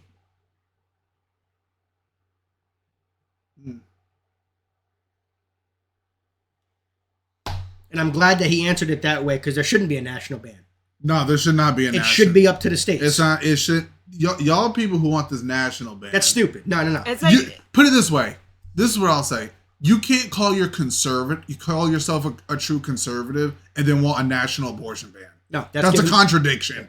Yep. That's you just said you don't want the federal government in your life, but then you want the federal government doing that. Yeah. That's a contradiction. Exactly. You can't have. I'm sorry. That doesn't make sense to me.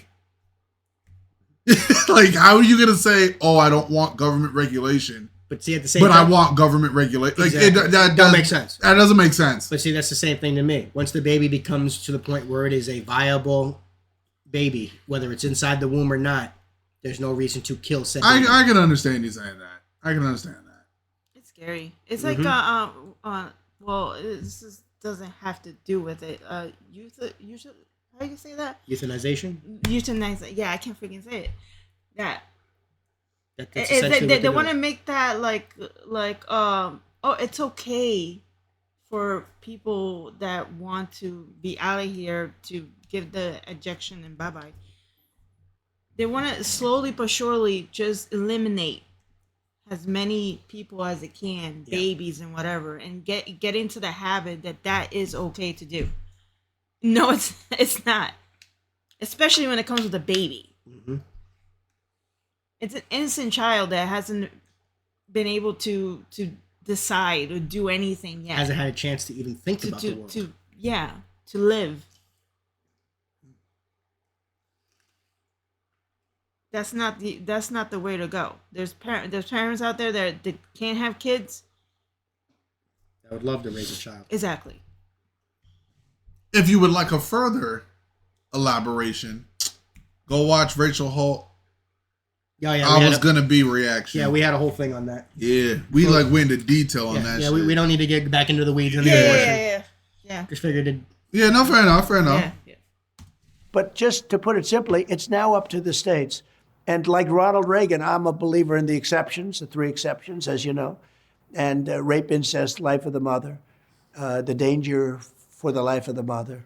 And we have a situation now where it's in the states' hands, and the states are going to be voting. The last thing people want, the people are going to be voting. The last thing people want is for that to go back into the federal government. It was always fought, and very importantly, and people wanted it, they wanted it back in the states where it belongs legally and for a lot of other reasons. So you wouldn't support a national ban? No, I wouldn't support a national ban. No, I would not. Just shifting back to foreign policy for a moment, Mr. President, on the relationship with fair China. enough. It's At funny least he how said Democrats no. and Republicans well seem said. to have a unified voice and banging the drums on the rise of Which, China. by the way, Do you think that that right there proved Biden lied on the stage during the debate when he said he wants a national ban? When did this come out? 9 days ago. Oh, yeah, because that's before the. This was before the debate. Yeah, it's before the debate. Yeah. war with China is inevitable? And if not, how do we avoid it? I think it's not inevitable. I think it's unlikely. I know President Xi very well, and we got along great until COVID. Then I wasn't so happy with him because they gave it to us. I said it came from the Wuhan lab. I was right about that. They said then it started in Italy, and then it started in France, and started everywhere but there, but it started in China. And it was many, many millions of people died all over the world and cost the world probably $60 trillion, which is more money than China has and more money than anybody has. The death and destruction has been unbelievable. But I think it's high. If you have the right president, we can live at peace with China. We can do very well with China, compete with China. But we don't have the right president right now. He's not respected by China. He's being laughed at by China. And he's a Manchurian candidate. I mean, he's received money from China, his family. Yes, he did. And that makes him, to me, somebody that shouldn't be negotiating. I think he's got a conflict of interest. But no, I don't see war with China as being inevitable at all. President Trump, do you think that Fauci and our government funded gain-of-function research? And do you think we should really be pursuing the investigation deeply into that? And if we did fund gain-of-function research, what does that say about our government and taking ownership of it? Because a lot of us lost a lot of years. Kids didn't go to school. And it caused economic damage. As you pointed out earlier, the amount of money you had to spend to try to avoid a depression was really severe. And if we funded that, what does that make you think about our government and then Fauci covering it up? Damn, bro, break your question up. Like, damn, that's a loaded ass question. Yeah. Damn, bro. That's like 4 questions, man. Damn. That is a whopper right there. Let's see what he says. So what does that make you think about our government? So if you remember, I'm the one that stopped it. And I stopped it maybe for a lucky reason or an unusual reason. I said, why are we paying money to China? It wasn't about gain of function or anything else. It was, why are we paying money to China? China's got a lot of money, and they're doing fine. You know, we're considered. I mean, that's kind of fact. That's kind of the point. A growing nation, a nation in distress, all sorts of things, because they always take advantage of every treaty by saying that they need, they're an improving nation. I heard the other day they have all different terms for changing, but they're a growing nation. Well, we're a growing nation too. We're a nation that's becoming a third world nation based on what we're seeing. But I was the one that stopped that when I saw that. I was the one that stopped that. The Fauci thing is an interesting phenomena. I was not a big fan of his. As you know, he said, no, let everybody come in from China. I overrode him on that. I overrode him on a lot. But he wanted the people from China. When I heard about this, I stopped it. We had a room loaded up with people, and nobody could even believe it. But I stopped it. We would have lost hundreds of thousands of people more maybe more, much more, maybe over the millions, but hundreds of thousands of people more had I not stopped people coming in from China. Did he lie to you about the origin of COVID? Well, I've always said the origin was, where it came from, where it originally came from was the Wuhan lab. I happen to think it escaped from the Wuhan lab. I mean, I don't believe it came from the bats in 2,000 miles away caves. I don't believe it came from other countries, as China tried to convince people it did. I thought it should have been called the China virus because it was a very much more accurate term than COVID. Nobody knows what COVID even means. Why is it COVID? But no, I was always... But did Fauci lie to you, I guess, is what the American people want to know. Did Fauci lie to you? And if he did, should he be prosecuted? I don't think you have to understand, Fauci was a much bigger factor in the Biden administration than he was in the Trump administration. I didn't rely on him that much because I didn't trust him. I would say got along with him, fine, not really, but I didn't trust him. And again, I was the one that stopped the money going to China. I didn't like it. I didn't stop it because of COVID. I didn't stop it because of anything other than why are we paying money to China? It was strange. They should pay us money. We shouldn't pay them money.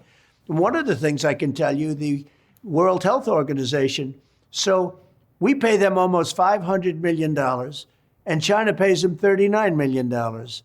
And so I got out of the World Health Organization. They did absolutely nothing. They called it totally wrong. I got out. They called me and they said, we'll do anything to keep you in, anything. I said, well, why are they paying $39 million? We're paying almost $500 million. And they said, well, we'll work out a deal where you can pay much less. I said, well, now you're starting to talk. But even that, it was very popular when I got out. It was politically, it would have been very hard to go back in. People were thrilled that I got out. I could have made a deal to go in for $39 million. They offered me a deal to go in for $39 million, and I actually turned it down. I said, it should be if you look at, we're at 350 million and they're at 1.4 billion people, right? So it should have been 25% or less than that, but I didn't want to quibble. But I could have gone back in immediately for $39 million as opposed to 500. Then a horrible, horrible election which helped destroy our country took place in 2020, and they went back in, and they're paying more than $500 million. And they knew I could have made a deal. Now, for what? It's a lot of money, not when you talk about the world, but it's still a lot of money. But it shows you the stupidity of the whole thing. They could have made a deal for $39 million. Instead, they're paying much more than they paid even before.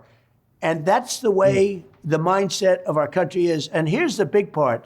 China totally controls the WHO. China totally controls them.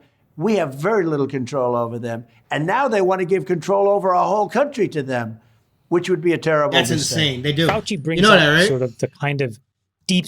The Biden administration wants to make it so that the World Health Organization can influence what we're supposed to do. That if the World Health if the World Health Organization put a mandate out for the world, Americans would have to follow it. Yeah, nah, bro. That's some bullshit. Yeah. This is the land of the free for a goddamn reason. Mm-hmm. If there's a pandemic out there and you want to take your chances with it, feel free. That's the way it should be. No, that's fair, yeah. Have all the things available for you if you want it. That's your choice. Oh, yeah. I agree with that. State personality that you talked about in 2016 that's kind of like riddled all over the government. How much progress do you think you made, and what do you want to do if you become president in November? And do you have goals around the deep state this time around? And what are they? Well, I have a lot of things. I mean, I did a lot of things in the FBI. I fired a lot of their top people, including Comey, who's terrible at what he did, a terrible person and terrible at what he did. I fired McCabe, and, I don't have to go through Lisa and Strzok, all of the lovers. And I fired the whole group of people.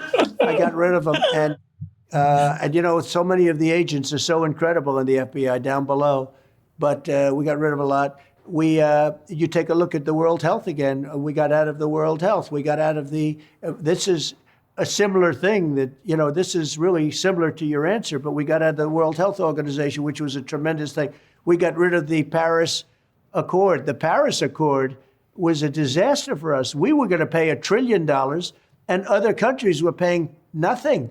Russia was paying nothing. China was paying nothing. It didn't even kick in for China until 2030, whereas with us, But the American people were going to foot the bill. So I got rid of the Paris Accord. I did a lot of things Biden brought us having right to back do in. with not only people, but tremendous amounts of money. Did you say because 2030? the Paris Accord. Yeah, by 2030. Oh, All right. I was gonna say. I missed that part. I get Trump's approach where it's like, why are we paying for fucking everything? Yep. That's why a lot of the deals he pulled out of was because we were being taken advantage of. I can And the media made it look like he was being a dictator trying to control everything in the world, when all he was doing was protecting American interests. She's asking when the stream is gonna end. We don't have really a specific time for you. We're just kind of going till we like tap out because Well, we do have to. We will do the token one by yeah. We're doing a couple music tracks after this, but we're just we trying have to leave. Yeah. Certain time. Yeah, we're fine. Yeah, we're trying to get as much as this done in Work. but it's all good, Alina. I mean, if you had to go do something, it's all good. Mm-hmm. Oh, she's back. She left for a little bit. Yeah. Well, it's glad to see that you're back. Because the next time we will be going live will probably be next Saturday because we got a album review. Is it coming? That's the date I keep seeing. It's Friday, so I figured Saturday we do the whole album. Oh, so we come back over here. Yeah. Oh, okay. So two lives. Okay. In a row. My buddy Tyler's supposed to be coming to my house next week. Oh. Well, what on Saturday? Yeah, because I thought we were going to be recording. I didn't know the album was coming. That's the date I'm seeing. I haven't seen it like guaranteed. So if not Saturday, Okay. We can always do the live. We can always record Saturday still and then live on Sunday if you want. Oh, that's true. I mean, we don't have. Let's see if the album actually freaking drops. Because it is Tyler coming. I'm sure you want to come see Tyler. Let's see if the album even drops. It might on not. Friday. It might not even be dropping. So Yeah, the new Eminem album. the new Eminem. Yeah, I that's know. that's I an know instant. another single comes out this week. That might be what is going to actually drop. That might be it. I don't know if it's gonna be the album. And if that so. does drop, we can still do that recording. Exactly. Yeah. So, But if the album is, that will be Sunday live. We gonna do that. yeah, album we'll have to Yeah. do that. We'll have to do that. Well, actually, we could still go live at the house. We just have to set up in the living room because my parents are in Texas, so we can actually use the house. We can Okay. We could actually hardwire in to the Okay. internet over there if we had to. So we could. We would just be a slightly different setup for the day. Okay, we can do Okay. that. Because I just realized, we actually have the whole house. Oh damn. Okay, fair Yeah. enough. Fair enough. Yeah, everyone's in Texas for 6 weeks or so. Oh damn. Okay. Oh yeah, you vibing. We got to work, so we couldn't go. Oh, got you. And we're a little busy with this. We'll make it work. Yeah. Ain't no So I'm stress. saying, so yeah, we actually could go live still. Yeah, even depending on we're, if there's an album or not. Whatever. Yeah, we could still go live. Yeah. Was so unfair. And I said, when I do this, people are not going to like it, but I have to do it because it's right. People loved it. The public understood it. They loved it. And now they've gone back into the Paris Accord at the same terms and even worse than the terms I got out. It's really a shame. It's so many things. It's so sad to see so many things. I mean, the WHO, the Paris Accord, you take a look at these things, they could have gone back. If they wanted to go back, if they had it, they could have gone back for a fraction of what they were doing. And they're paying and more. they're very unfair to the United States. We're like a lapdog for every other country. Mr. President, I know you're running out of time here, but we haven't had a chance for you to speak to the border situation yet. So I want to give you a chance to address that because that's always been really one of your main issues always since 2016. You wanted to build a wall. The Democrats did everything they could to thwart that. You built the wall, but then Biden left a bunch of holes in it and then sold off the parts for scrap metal. And now we've had the problem. Yeah, I know, Alina. It's been a long time. I want to give you a chance to Haven't speak really to had that. a chance to set one up. One piece I want to just add in as a follow-up question is a lot of tech CEOs say, if we fix the border, can we get more H-1Bs? We're going to try. So We're going to try. Can you address that as well? We're going to try to get a spin in. We're going to try to get the token song we done. built hundreds of miles of wall, David, as you know, and we're very proud of it. We did it as per specification by the Border Patrol. They wanted exactly the wall that we did with the climb paddle. Hold on, I want to hear that guy's question. I was talking. Yeah, because this is about the border wall. About They could have gone back for a fraction of what they were doing. And they're very unfair to the United States. We're like a lapdog for every other country. Mr. President, I know you're running out of time here, so we haven't had a chance for you to speak to the border situation yet. So I want to give you a chance to address that, because that's always been really one of your main issues since 2016. You wanted to build a wall. The Democrats did everything they could to thwart that. You built the wall, but then Biden left a bunch of holes in it and then sold off the parts for scrap metal. And now we've had and repealed your executive orders. So I want to give you a chance to speak to that. But one piece I want to just add in as a follow-up question is, a lot of tech CEOs say, if we fix the border, can we get more H-1Bs for tech workers? So can you address that as well as what's going on at the border? Yes, so we built hundreds of miles of wall, David, as you know, and we're very proud of it. We did it as per specification by the Border Patrol. They wanted exactly the wall that we did, with the climb panel on top, with steel, concrete, and then rebar, and all of the things. And they wanted to have vision through it, clearly through it. And because I thought about concrete plank, frankly, going up 40 or 50 feet, and they didn't like that. They wanted to have vision through, and I understood that too. I sort of disagreed with it, but that's okay. We actually brought climbers in, Mount Everest climbers, to climb, and we built a very hard wall to climb. It's a very effective wall. And we built hundreds of miles, and then we're going to add quite a bit at the very end. And we bought about 200 additional miles, and it was ready to be put up. Could have been put up in 3 weeks, maybe 4 weeks. And areas that were rough areas that were people coming in, because as you build the wall, they go in different areas, right? They go further out. It was so effective. It was so effective. Mexico gave us a lot of troops for free because of a certain negotiation that I had with them. Remember when he said that? But when he said Mexico was going to pay for the wall, everyone literally thought that they were going to actually give us money for the wall. No, he did things like that. He got free troops from Mexico to patrol the border. He got other stuff. Mexico paid for the wall, but didn't give us direct money for the wall. You see what I mean? So you mean like they paid for it in contribution? Right. You see what I mean? Okay. But the way he articulated it, it made it easy for the media to spend. Look at Mexico didn't give us no money. When essentially we saved money because we didn't have to pay people to be down to do it. Little things. That all adds up. Okay. By having the troops there. From Mexico. Right. Yeah. Makes sense. Okay. Okay. Yeah. So did they pay directly for the wall? No. But did they pay for the wall? Yeah. Okay. Not to mention tariffs and other things that you can do to products coming in from Mexico, and then direct that money to the wall, which is, I believe, he did as well. Okay. Okay. So yes, there are ways to have Mexico pay for the wall without directly paying for the wall. They're not going to write a check. Here, America, here's for the wall. That was never going to happen. But there was ways to get money from Mexico to direct it towards the wall. Okay. I'm putting it that way. Okay. it was so effective, the wall.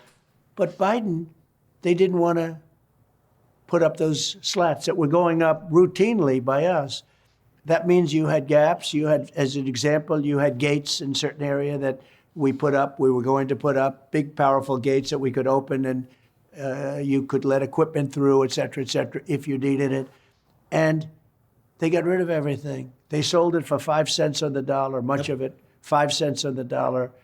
I said, I can't believe it. And that's the first time that I said they're serious. They actually want open borders. They want an open border. Nobody could believe it. I couldn't believe it.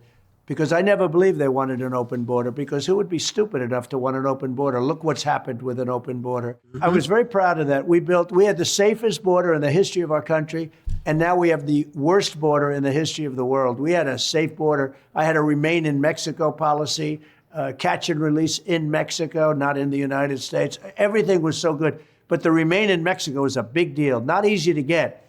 but it was a big deal. They were in Tijuana, hundreds of thousands of people. They had to be approved to come into our country. There's no reason to be sitting in this country while you're waiting for your asylum hearing. Because you're given a court date and free to go into the country to do whatever you want. How many do you think are showing back up at that court date once they're already in here? I see what you mean.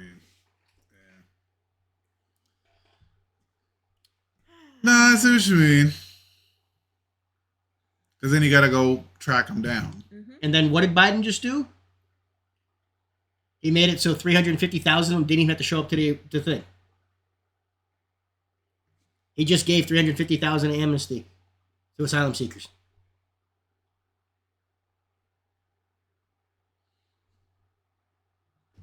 Okay. When you break it down that way. And now you look at what's happened. We've been overrun. It's an invasion of our country by people. Many people come out of jails and prisons. They come out of mental institutions, insane asylums, and we have terrorists coming into our country at a level that we've never seen before. It's a very sad. I never understood why the wall was so controversial. You know, every country needs to have a border, and a wall is a really good way to enforce a border. I never understood why they were so animated about stopping you from building the wall after you ran on that issue in 2016. They held you up for years with litigation. And then, like you said, they wouldn't just finish the little pieces of it, and they left big holes in it. And I think you're right. The only conclusion is they want an open border. I mean, how else do you explain it? They want to destroy our country. You know, the fact is, it's incredible. The big mistake I made, I should have said, I will not build a wall. We do not want a wall. And then the Democrats would have wanted it. In 15 minutes. The more important The Democrats would have wanted it. I think, Mr. President, is we need high-skilled workers in this country. Yes. We need to recruit the best and brightest from the world. Every time we get somebody super intelligent from India or Europe, any country, that's Three of us one are less, immigrants, sir. Yeah, and 3 of the 4 here are immigrants, the ones without the ties. And we can get these great people into our country, and that's a loss for our Those are the immigrants we want. competitors, and it's a gain for us. But those 3 type of immigrants are the ones we want in this country. Please promise us you will give us more I see what you ability mean. to import the best and brightest Right around the there. world to America. I do. Those 3 men right there that are providing jobs, creating businesses, and helping Americans as well as themselves. Those are the type of immigrants we want in this country. Because that's the freedom they want. They want to live in a place where they feel free. I love immigration in this country when they come the right way. Exactly. Because they're simulating and they're actually becoming a valued member of the American society. They're appreciated being in this country. Not right now that is being run over with I'm sorry, when your first act to come into this country is to break its country's laws, you're never going to respect anything in this country. Especially what happened to those young girls. That's just heartbreaking. The 12-year-old in Queens was really bad. The guy that filmed himself doing it to her. Yep. You hear about that one, Ian? Yeah, that was.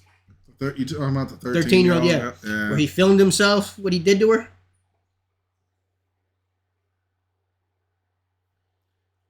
Mexico is deporting American citizens who doesn't have a visa fleeing to Mexico because America has become too expensive.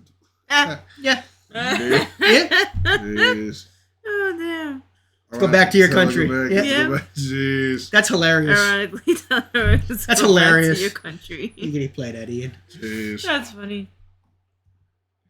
More ability to import the best and brightest around the world to America. I do promise, but I happen to agree. That's why I promise. Otherwise, I wouldn't promise. Let me just tell you that it's so sad when we lose people from Harvard, MIT, from the greatest schools and lesser schools that are phenomenal schools also. And what I wanted to do, and I would have done this, but then we had to solve the COVID problem because that came in and sort of dominated for a little while, as you perhaps know.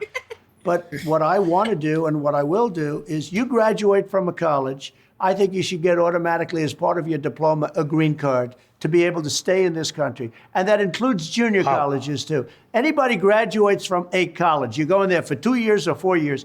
If you graduate or you get a doctorate degree from a college, you should be able to stay in this country. And yes. You know more stories than I do, but I know of stories where people You want to brain drain the other countries. You want the smartest, brightest people of the world in this country. But you also want them to love this country. Mm-hmm. And you want them to be loved in this country. Okay. You want people who become doctors, engineers, lawyers to stay here. True. Can't dispute that. But the gender studies people, you can go back to your country. We don't need you. You're not going to be... I see what you're saying. You're saying you're like... It's not that you're not welcome. You're not needed. You're saying your thing is not like an immediate necessity. Exactly. Like, if you want to come over here, that's cool. That's cool. Mm-hmm. You wait in line. You shouldn't be given an automatic green card for that. But a doctor, a lawyer, engineer, a nurse... I can understand. Okay. Automatic. Okay. Okay. I want the best, brightest minds of the world to be right here. Okay. All right. People graduated from a top college or from a college, and they desperately wanted to stay here. They had a plan for a company, a concept, and they can't. They go back to India. They go back to China. They do the same basic company in those places, and they become multi-billionaires employing thousands and thousands of people, and it could have been done here.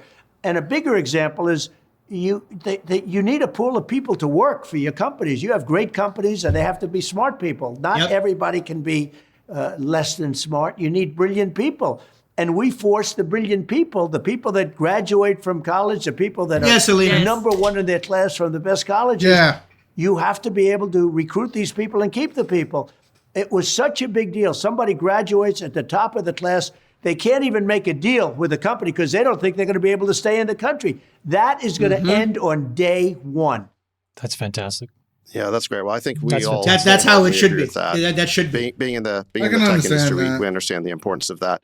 They're telling us that you have to go to dinner, Mr. President. So thank you so much for spending so much time with us. We really appreciate it. It's been great having this conversation with you. I'm sorry. I have to ask one question, sir. When you got elected in the 2016 election, you said the first thing or one of the things you wanted to do was release the JFK file.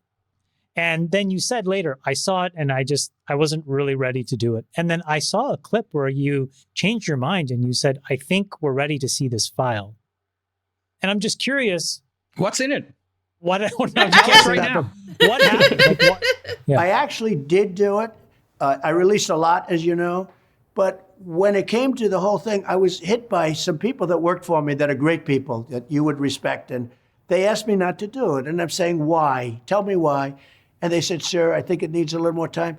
And I released a lot. But I said, if they feel so strongly, I respect the people and would have done that again. But this time, I'm just going to do it. RFK says the CIA killed his uncle. Do you believe that? This wasn't CIA that asked me, but I think CIA was probably behind it. But they didn't. They would have preferred that I not release the rest of it. So we did give quite a bit. It's going to be done early on. A lot of people want to see that. I want to see that. Yeah, me too. Whatever it may say, I won't say. I sort of have an idea. But whatever it is, it'll be very interesting. He laughed when he said the CIA was probably behind it. And we're going to have to learn CIA probably promise us you'll come back again, Mr. You know, there President. are other things we're going to release, too. We're going to release really? Like what? What else do you got? We'll talk to you about it off camera. Aliens? By the way, generally speaking, and there are reasons not to release certain things, obviously. Yes, but, yes. I've seen that before. I've seen, Designated Survivor with Kiefer Sutherland, right? Kiefer Sutherland, good show. His father just passed away. Yeah, rest in peace. I wish they didn't end the show though. They left it wide open. I haven't seen that. It's a good show. I've seen parts of it. It's a good show. Yeah. It was left on a huge ass cliffhanger. Release that, and there are other things too. There are other things that you know about, but people more than anything else, they want the JFK files. We're going to release that immediately. You have a prediction for the debate next week? What's going to happen?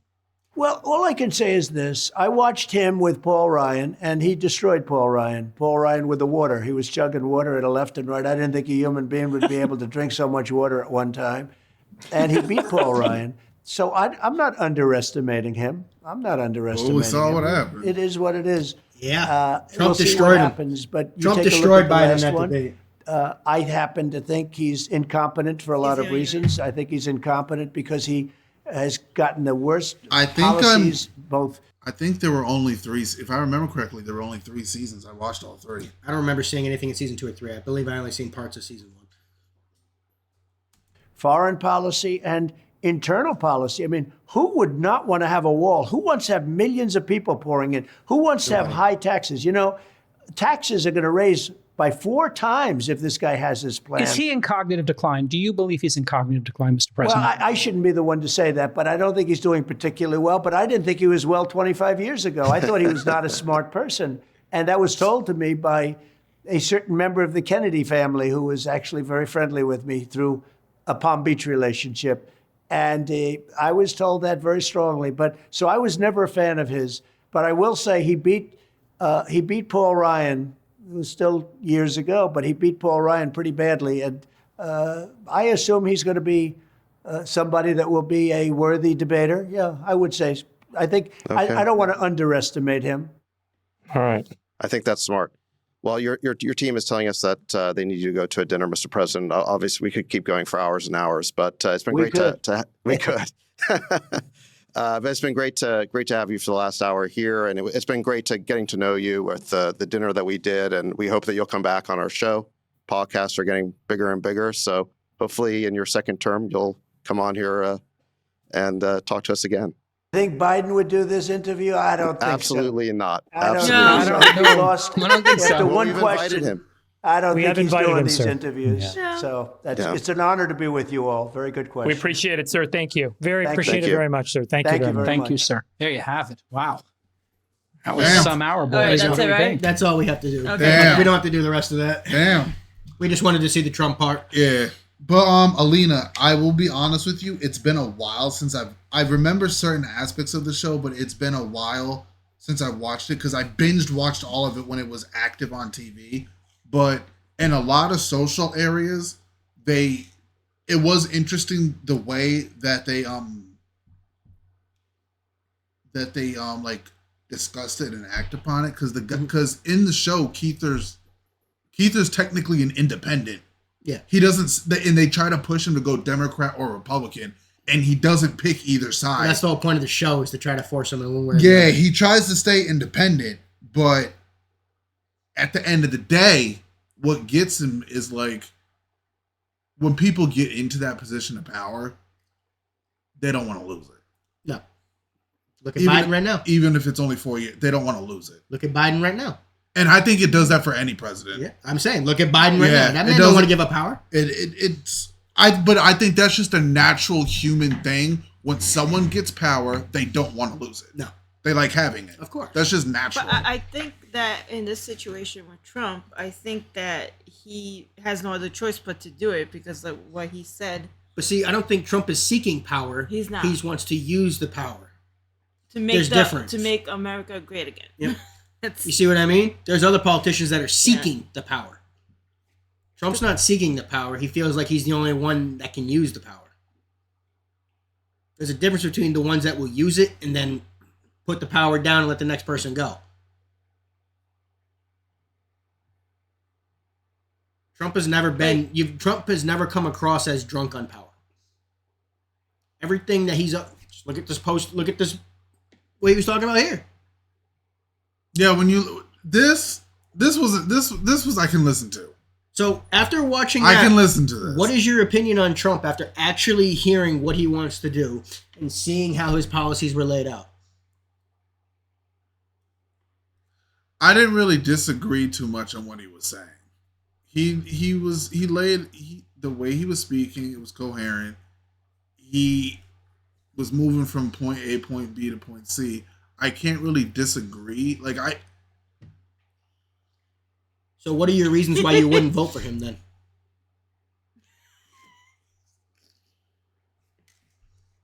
If he's speaking and you can't really disagree with what he's saying on his points, why would you vote against him? If what he's saying is in your interest. he's like, damn Vito. I don't know how to put it. It's like maybe it's not necessarily just him. It's like the administration and the people he has around him. I understand that. but you still have to give him a chance to show who he's going to have in his administration. That's true. People have to. He had a lot of bad. I'm not going to disagree with that. He had a lot of bad picks in his first administration, but you got to believe he learned from that. Yeah. You got to believe he's not going to bring in the same people. He's going to bring in better people. Trump's not the kind of guy to make the same mistake twice. Damn, you really got me using my mind right now. Remember, I see what you're saying, though. He brought in a guy like John Bolton, hated it. When he overstepped, he fired him. So yes, he brought in bad people, but fired them when he realized they were no good. You see what I mean? How many people was Biden fired? I don't think anybody's lost their job, have they? No, Jen Psaki resigned and to have she on MSNBC now. Yeah, she resigned for more money. Yeah. So Trump would try somebody, see what they would do, didn't like it, and fired them. So I get what you're saying with the personnel and who he brought in, but he gave them a chance to see what they could do, didn't like them, and fired them. Biden has done none of that. And also who else we have? We got Biden. Do we want to go for him again? You really trust the people in Biden's administration with the way the country's going? The people that are around him? And it's not even Biden. And you know what? This is just my opinion. Is that I don't believe that Biden is the one that's running the situation here. It's somebody behind that's, somebody in his ear. You're saying he's just a puppet. But you just said it yourself. Yes. It's the people that were around Trump. So you trust the people around Biden? No, not necessarily. No. That's what I'm not getting necessarily. No, I don't. So Biden's got terrible people around his administration, but you'd put them back? Because he's not going to replace any of them. He's already shown he won't. He hasn't in 4 years. 3.5. We're not 4 yet. True. But Trump will give somebody a chance to see if they can do the job. When they prove they can't, he removes them. So which guy would you rather have in leading that type of position? Would you want to have somebody who will give somebody an opportunity, even if you don't think they can do the job? Give them a chance to see if they can do it. And if they don't do it, then you fire them. Yeah. But what about what about somebody who excels in the job? I can't remember the guy's name, but the DNI director that he got confirmed. I mean, nobody thought he should have had the job, and he actually came out to be one of the best DNIs that was in charge. Because they had to stop talking about him. Man. The people in Trump's administration that the media wouldn't talk about, it's because they were doing too good of a job. They couldn't attack him. This shit hard, bro. So I ask you once again, Ian. Oh boy. What are your reasons for why you would not vote for Trump now?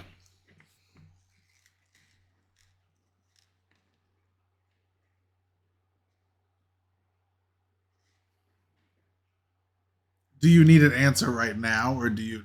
I know. Can I? You want to simmer? The fact simmer in it. Ian, the fact that you even have to think of an actual legitimate reason why you can't vote for him when you've been agreeing all the way. I mean, this has got to be a mind fuck for you right now. I'm getting to that point where, they say when there's a test, even if you don't know the answer, put something down. Yeah. I'm getting to that point. Just to say I gave you an answer, I'll say just for fuck it, just for an answer, I'll just say abortion and border wall. I don't know. I gotta give you an answer. Yeah. But my next question is going to be, why an abortion don't you agree with then? When you heard his stance, and you agreed with it during this thing, it should be at the states. I think okay, and he's not for. He even said it. He's not for a national ban. I'm not for a national ban, and neither is Trump. He isn't either. However, I'm at the point where I'm not for state or local making a decision. That's just me. I get what you're saying. I see governments the same way, state and local. I see them the same way. You are completely right, But at the same time, there has to be a decision one way or the other. Because you have to be able to legally define when it's a human being. Put it this way, I think when you're breaking it down for the state, I think there should have been a guideline for breaking it down for the state, because now you have some states who are saying that even if there are medical issues, there's still no reason for an abortion, and that's where I disagree. I understand. So that part, I think there should have been a guideline area where it's like. But you're talking about an issue that's no longer Trump has any say on. I see what you're saying. I see what you're saying there. And he agrees with you. It shouldn't be a national ban. He got the federal government out of it. He can't do anything for what the states want to do. Yeah, I know. But he backed the federal government out of it. I see how he got the federal government out of it. Now I feel like local governments are still. Now you got to deal with 50 governors. I see what you're saying. Yeah, and it's. But Trump has already taken care of the abortion argument. If you're saying you won't vote for him because of his stance on abortion, when you agree with his stance on abortion, there's a lot of contradictions right now. There's a lot. Same thing with the border wall. What don't you like about the fact of the wall?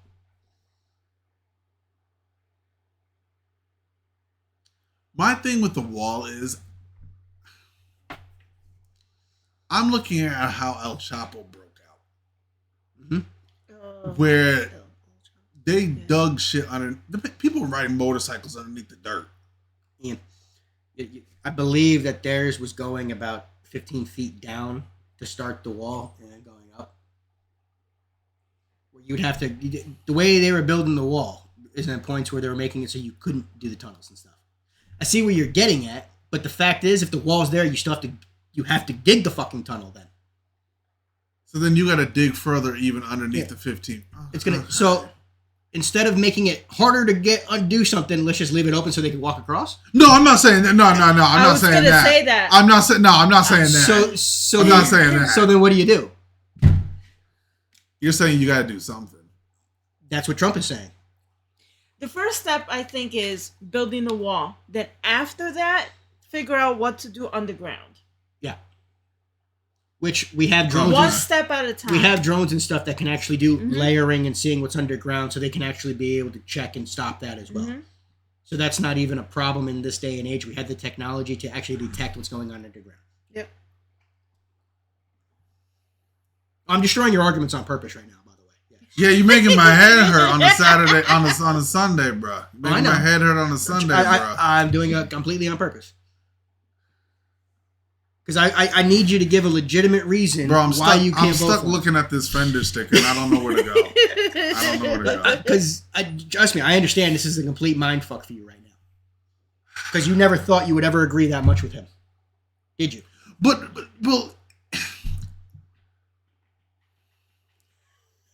and you're trying so hard to find a reason. Okay, this is beautiful. But see, this is my thing is like when people say like, oh, so you're agreeing with the Republican. I'm like, he's not even a fucking Republican. He's not. He's actually he's been a Democrat. He's an old school blue dog Democrat is what Trump is.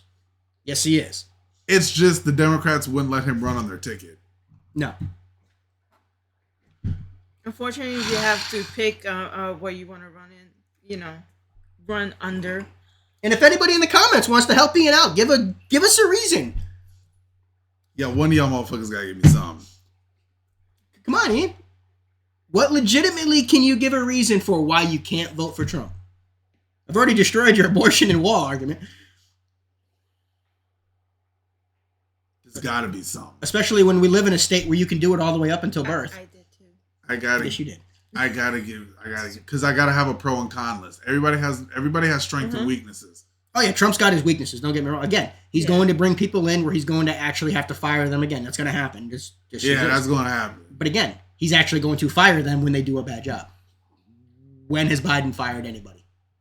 When did Obama fire anybody?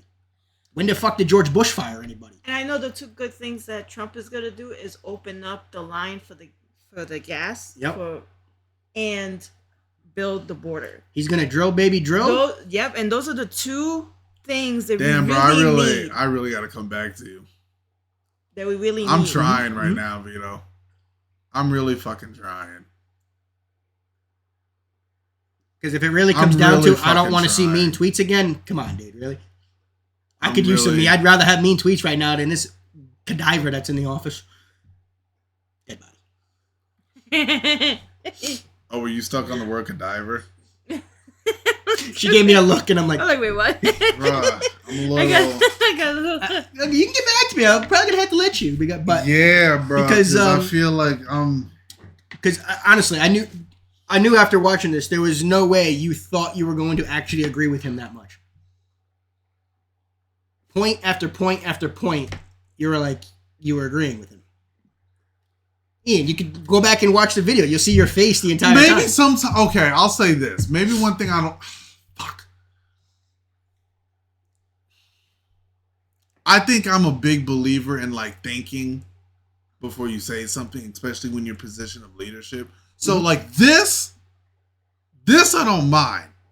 It's when he be getting up in the rallies and then just goes off, and I'm like, goes off on what though? Yeah. Attacking Biden? No, it's not. Give us one solid example. When he goes off being a comedian to get his rally laughing, and which is funny. Actually, I want to take you to a Trump rally next time there's one near us. We're gonna go. We're gonna film the whole thing. That's gonna be fun for you guys. Damn, I'm about to plead the fifth and shit up in this bitch. Bro, I feel like I gotta plead the fifth on you, homie. Let me think on it. Because there's gotta be a pro and con. There's gotta be. Again, there's plenty of things that Trump's been bad on. Yeah, I got a pro and con this shit. Listen, all what we have right now is Trump. And again, is he going to exaggerate, have hyperbole? He speaks the truth, but he stretches the truth? Yeah. Yes, he's going to. Biden directly lies to your face and tells you he's never lied. One moment he comes and says, oh, there's no inflation. And then the other day, the debate, he's like, oh, there is an inflation. Biden said, I'm like, are you kidding me? Biden said, I came into office at 9% inflation. He came in at 1.6. 14 months later, it went up to 9. 14 months into his administration, it went to 9%. Alina got a question. Is he going to help the homeless population situation? He was already working on that with the opportunity zones with Tim Scott. He was doing the veterans. He was actually getting the veterans off the street, working in the VAs. Yeah. Honestly, Alina, he was working on the homeless situation. But at the same time, there's only so much you can do in 4 damn years. Exactly. There is only so much you can do. Exactly. But he was starting the process. Tim Scott with the opportunity zones, putting people back to work, getting people off the streets, getting our veterans off the streets, putting them, actually funding the VA hospitals to the point where they can take care of the veterans. Listen, this shit is gonna be posted up on YouTube and Rumble. You already got me on camera saying I gotta go find something. So what I mean is like not trying to like make some shit up. I need to go and be like, so what I'm going to do is what are the good things Trump has done? And then I'm going to go look at what are the bad things Trump has done.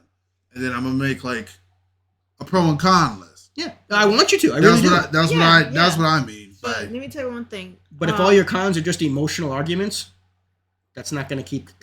I see what you're saying. But don't forget, Trump, he's one of us, okay? He's never been a politician like that. So he's like a new fresh air kind of guy. When he went in learning what to do or how to run the country. Now, this is his second time. Now he knows what he has to do. And now he knows what he has to watch out.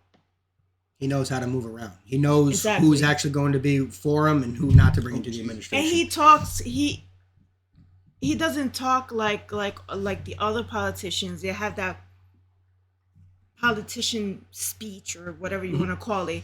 He actually talks like us. He says what's on his mind. Exactly. He doesn't follow the order that other politicians do of how the way they talk. He talks differently. Like when he was standing in front of the helicopter, said, "We're doing the deal with Saudi Arabia. It's going to be great. We're selling lots of weapons." And he actually told us. We're actually just selling Saudi Arabia weapons. He actually said it. You think Biden would ever say us? Tell us. There was, and when that came out, there was an article in the New York Times where they were about to sit there and say the Trump administration selling all these weapons to Saudi Arabia. And then he goes out and just says it. One of the ways of fixing that, Lena, is closing the border. That's one. Honestly, yes. He even said that, working with China and actually making sure that President Xi in China, drug dealers get put to death if they're caught. So he was actually working with President Xi that if they caught fentanyl dealers in there, to be put to death.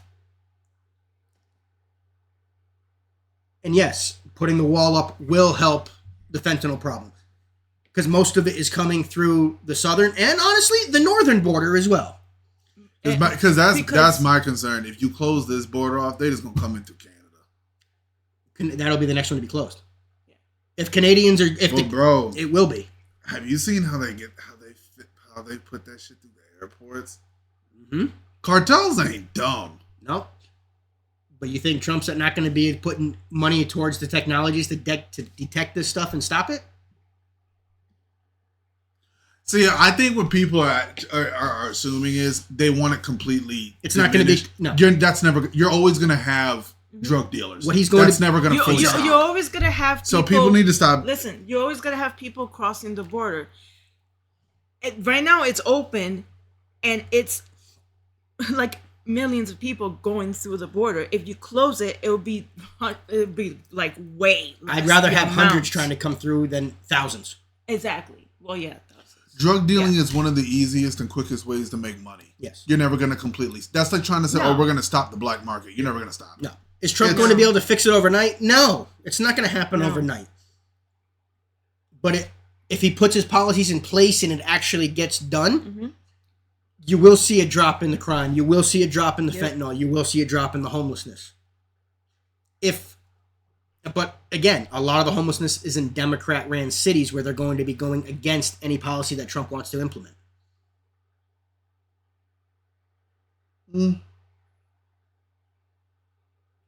All Trump can do is offer up the problem, the solution to the problem. But if the states don't want to take it, that's not Trump's fault. Exactly. It's all up to us. It's all up to the people That's what you're saying. in the states to vote for the right people to continue what Trump is trying to do. That's why the federal election isn't just the important one. Your local elections are just as important. Yes. That's right. It's your local state. It's the politicians that run your day-to-day life more than the federal politicians. Damn, this is a lot. Yeah, so it's like people can't sit down and complain about, why is this is going on. Well, you got to get your ass up too and do something. You got to go out there, research, and vote for the right person to lower the crime, to lower the whatever is going on with the drug situation, the homeless situation. You gotta do it. It's all up to us. And again, let me ask you one question, Alina. You've been close to Chicago. You live in a Democrat-ran area. Democrats have been running your state for the past, 50, 60 years? Trump was in politics for 4 years. What have the Democrats done in the past 50 years to help the homelessness? Trump came in 4 years, had Tim Scott working in states to get the opportunity zones going, and was already starting to make a dent.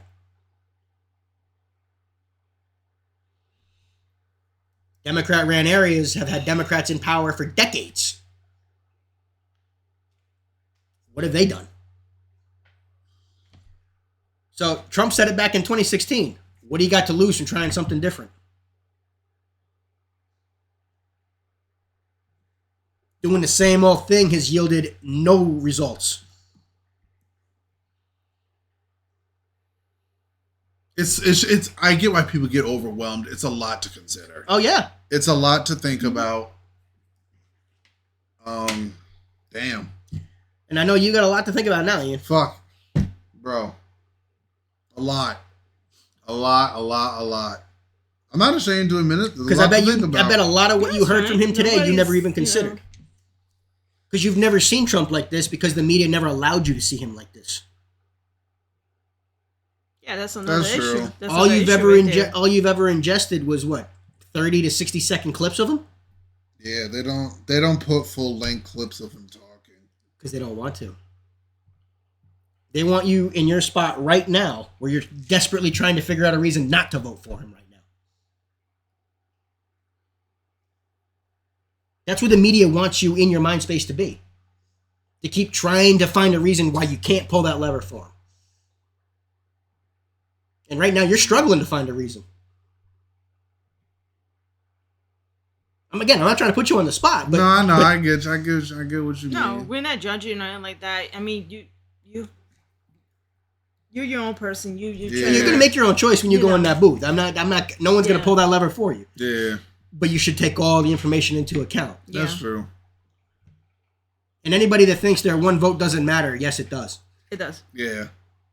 Oh, look who it fucking is. Came in with a bang. Bro, look at this. Look at this. Huh? Jimmy J. This. Is that already on the freaking... But you see what I'm saying? Screenshot that shit, Liz, because I know he got like another 15 of them on the fucking in your screenshots. This fucking guy. Say, what's up, y'all? You're right, Alina. So the only way to stop that is to cut off the ability to get the drugs. Yeah. Or at least lessen the ability. So that way they get to the point where they have no choice but to either better themselves or go into They rather just do drugs and stay homeless. But yes, a lot of homeless people want to be homeless. They do. There's nothing, and those types of people, you can't force them into a spot. That's just fucking Jimmy J, bro. But I know there's going to be a lot to think about with this election because the ramifications of who we put in this office is going to be felt for decades to come. Yeah. And if you're making your vote basically off of just feelings, you're going to get the country you're voting for. Yeah, that's true. That's just what it's going to end up being. Oh, I think we need a break from politics. Oh yeah. Because I know that, Ian, it's going to be driving you nuts now for a couple days. God. Because I know you're going to... I expect you to come with a pro and cons. Oh, yeah. Now I got to use freaking critical thinking. Mm-hmm. Yeah. But when it comes to politics, you kind of should be. Yeah. You have to, yeah. Yeah. You can't just take the surface level information. My childhood is over. Oh, yeah. My childhood is over. I can't just live, you know? Oh, damn. Oh, but damn. June 30th, 4:38. Ian's childhood is officially ended. Your innocents are all gone, man. God damn. All gone. Thanks for stopping and spending time with us today, y'all. Hit that notification bell and give it a share because it does help the channel out. Please and thank you. See you guys in the next one. Ready, y'all. Peace. Bye.